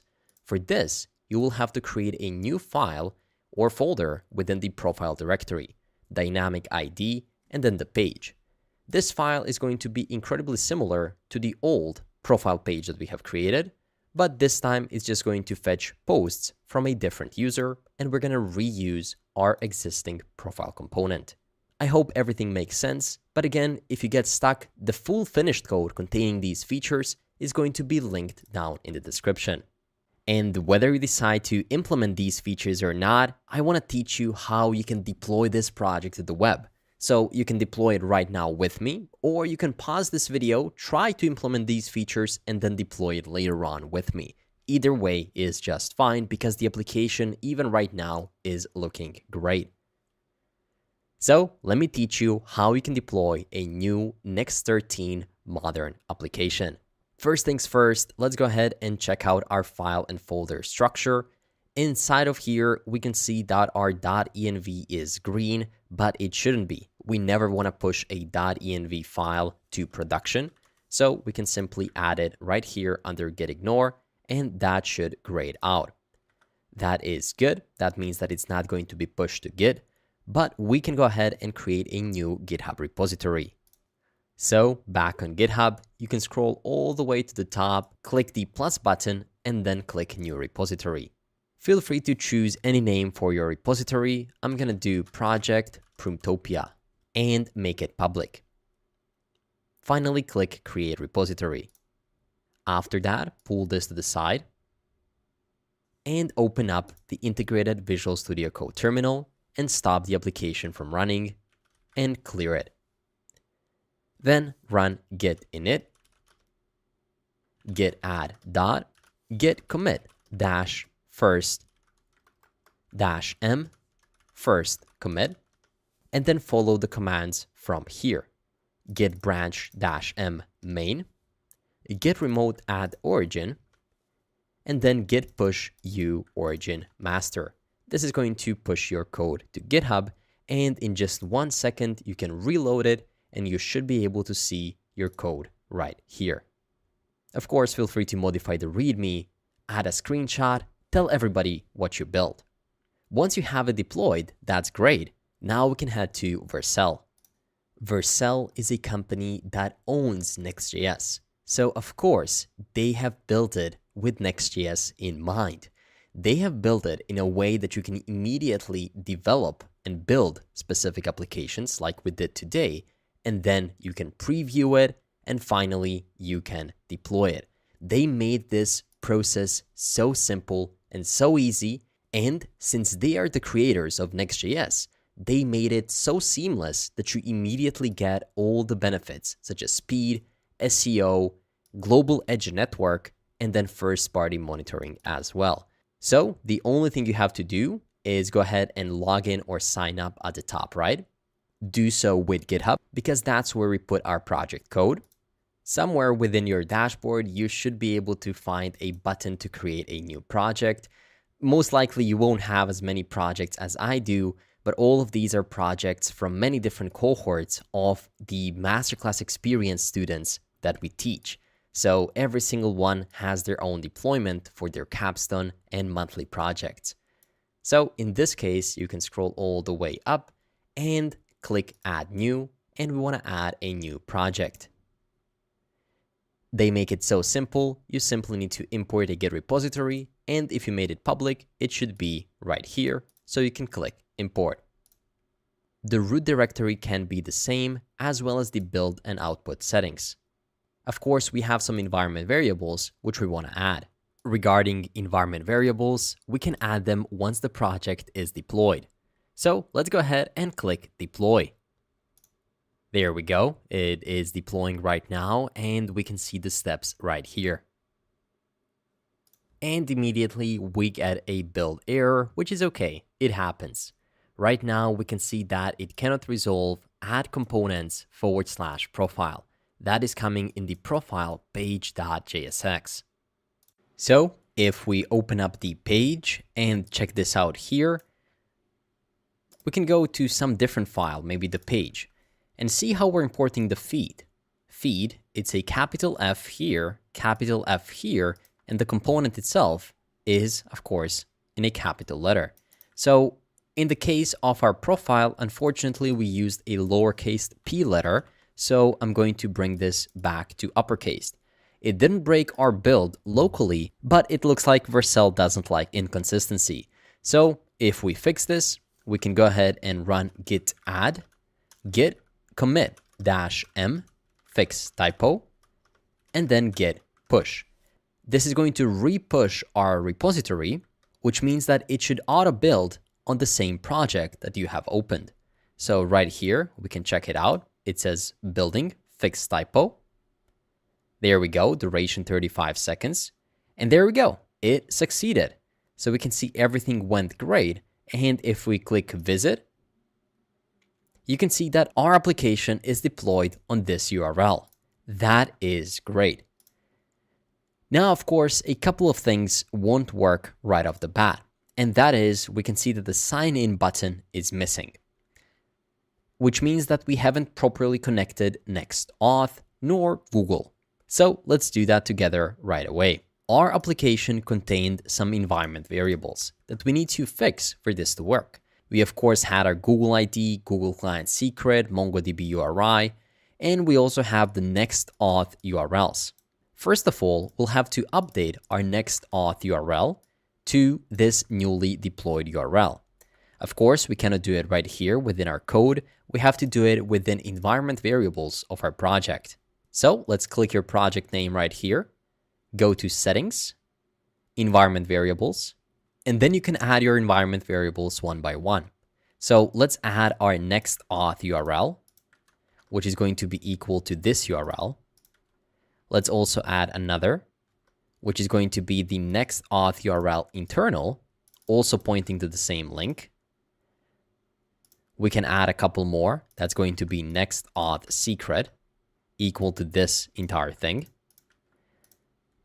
Then we can have the MongoDB URI, equal to this entire query string. Then we can have the Google Client Secret, and finally the Google ID. There we go. All our environment variables are here and we can save them. Now, on top of that, there are a couple of additional checks that we have to make. First of all, we can go to MongoDB and then go to network access. And once again, ensure that you allowed access from all different endpoints right here. So you can click add IP address, and somewhere here, it should say not only add current, but add all addresses. That's great. On top of that, we also have to update the callback URL within our console.cloud.google.com. So go to Web Client 1, and then under Authorized JavaScript Origins, we need to add our new URL. So copy it and paste it here. We have to remove the slash, and we also have to add the redirects. So right here, I'm going to add the base one, as well as the one that's going to contain the /API /auth/callback/Google. And you can click save. Now this could take a couple of minutes to refresh, but now if we go back and reload the page, if the environment variables have been set up correctly and our Google now allows the callback, we should be able to see the button, but it's not there yet. So we need to ensure that our environment variables are there. It is possible that we might need to rebuild our application for the changes to take effect. So let's go to deployments, click on the latest build, click on 3 dots, and then click redeploy. And once again, confirm it. Deployment started, and our deployment should be done in about half a minute. Our application has now been deployed, and we can click visit. And there we go. We have our snippet, which means that we're successfully connected to MongoDB, and we have our sign in button, which means that we have properly added our environment variables. Let's go ahead and try to sign in. But this time it says that you can't sign in because the app sent an invalid request. Okay, that's interesting. And here it says redirect URI mismatch. So that has to do with the callbacks that we have set right here. And if we look into it, the URL ends with OEX, JS Mastery Pro. It's the same one. And then we also added what we need to add. That's going to be the /API /auth/callback/Google. So this looks good to me. It does say that the changes could take 5 minutes, up to a few hours to take effect, but hopefully it's going to be sooner. And it looks like I just noticed that these two versions of the app don't match. So while we redeployed it, it also changed the URL. So we'll have to repass the updated URL to Google. So instead of this one, I'm going to pass the existing one. That is this one right here with 7Z. There we go. I'm going to update that. And we are good to go. I'm going to save it. And hopefully this time it's going to take less than 5 minutes or a couple of hours. I'm going to reload our page and try to click sign in one more time. This time it did give me all the accounts I can sign in with. In this case, I used my personal account just to see if we can create another post with it. So let's go ahead and create a new prompt. Let's do something for blogging. So we can say, I need a type of blog post that will provide valuable and relevant information to my ideal customer persona and persuade them to take the desired action. And we can say blogging. I'm going to create it. And there we go. We have Adrian, we have JavaScript Mastery. And for now, I can just click here to go to my profile. But if you implemented the additional features, such as the search, and the click on other people's profiles and clicking on the tag, that should work as well. And before we wrap up this video, I wanted to talk to you about something really important. You see, creating these projects is just one part of the learning process, but it's equally important to share your work with others. Sharing your work online can help you in so many ways. First of all, it can help you build your portfolio. So if you're just starting out, having some projects to showcase can be a great way to demonstrate your skills to potential employers or clients. Sharing your work also gives you the opportunity to receive feedback and improve your skills. In addition, sharing your work can help you gain recognition. When you share your work on social media, other developers and enthusiasts can discover it and share it with their own followers, helping you get more exposure. Finally, sharing your work can potentially lead to job opportunities. Employers are always on the lookout for talented developers, and sharing your work can help you stand out from the crowd. So I encourage you to share your work with us. Here's how you can do it. If you're on Twitter, You can share your project by tweeting the deployed project URL, GitHub code, URL, screenshot, or video, and a brief description of the project you build. Don't forget to use the hashtag JavaScript Mastery and Promptopia, as well as tag the JS Mastery Pro profile. If you're on LinkedIn, do the same thing. Share the screenshot or even a video of you going through the project you built and the additional features you implemented. Add a brief description, and of course, tag JavaScript Mastery, as well as Adrian if you want to. Recently, one of her students shared how they have built their 3D portfolio. It is a phenomenal build, and it got almost 10,000 views. They shared what they've done, as well as tagged who they learned it from, and they also shared the GitHub link. This is going to provide this person so many opportunities, and you can do the same. We have this great person that shared how they launched their own portfolio site, and they also tagged JavaScript Mastery on Instagram. I can't wait to see what you'll create. So please share your projects and tag me on different social media channels. I will make sure to check every single one of your submissions. With that said, thank you so much for watching this video and coming to the end. You learned a lot about what Next.js 13 has to offer. If you want to explore our more in-depth courses, check out jsmastery.pro for a couple of phenomenal React and Next.js courses. And if you're serious about getting a job in tech, check out our JSM Masterclass experience, a 6-month bootcamp where you have expert developers at your disposal as your mentors. Once again, phenomenal job on building this project. I'll see you next time and have a wonderful day.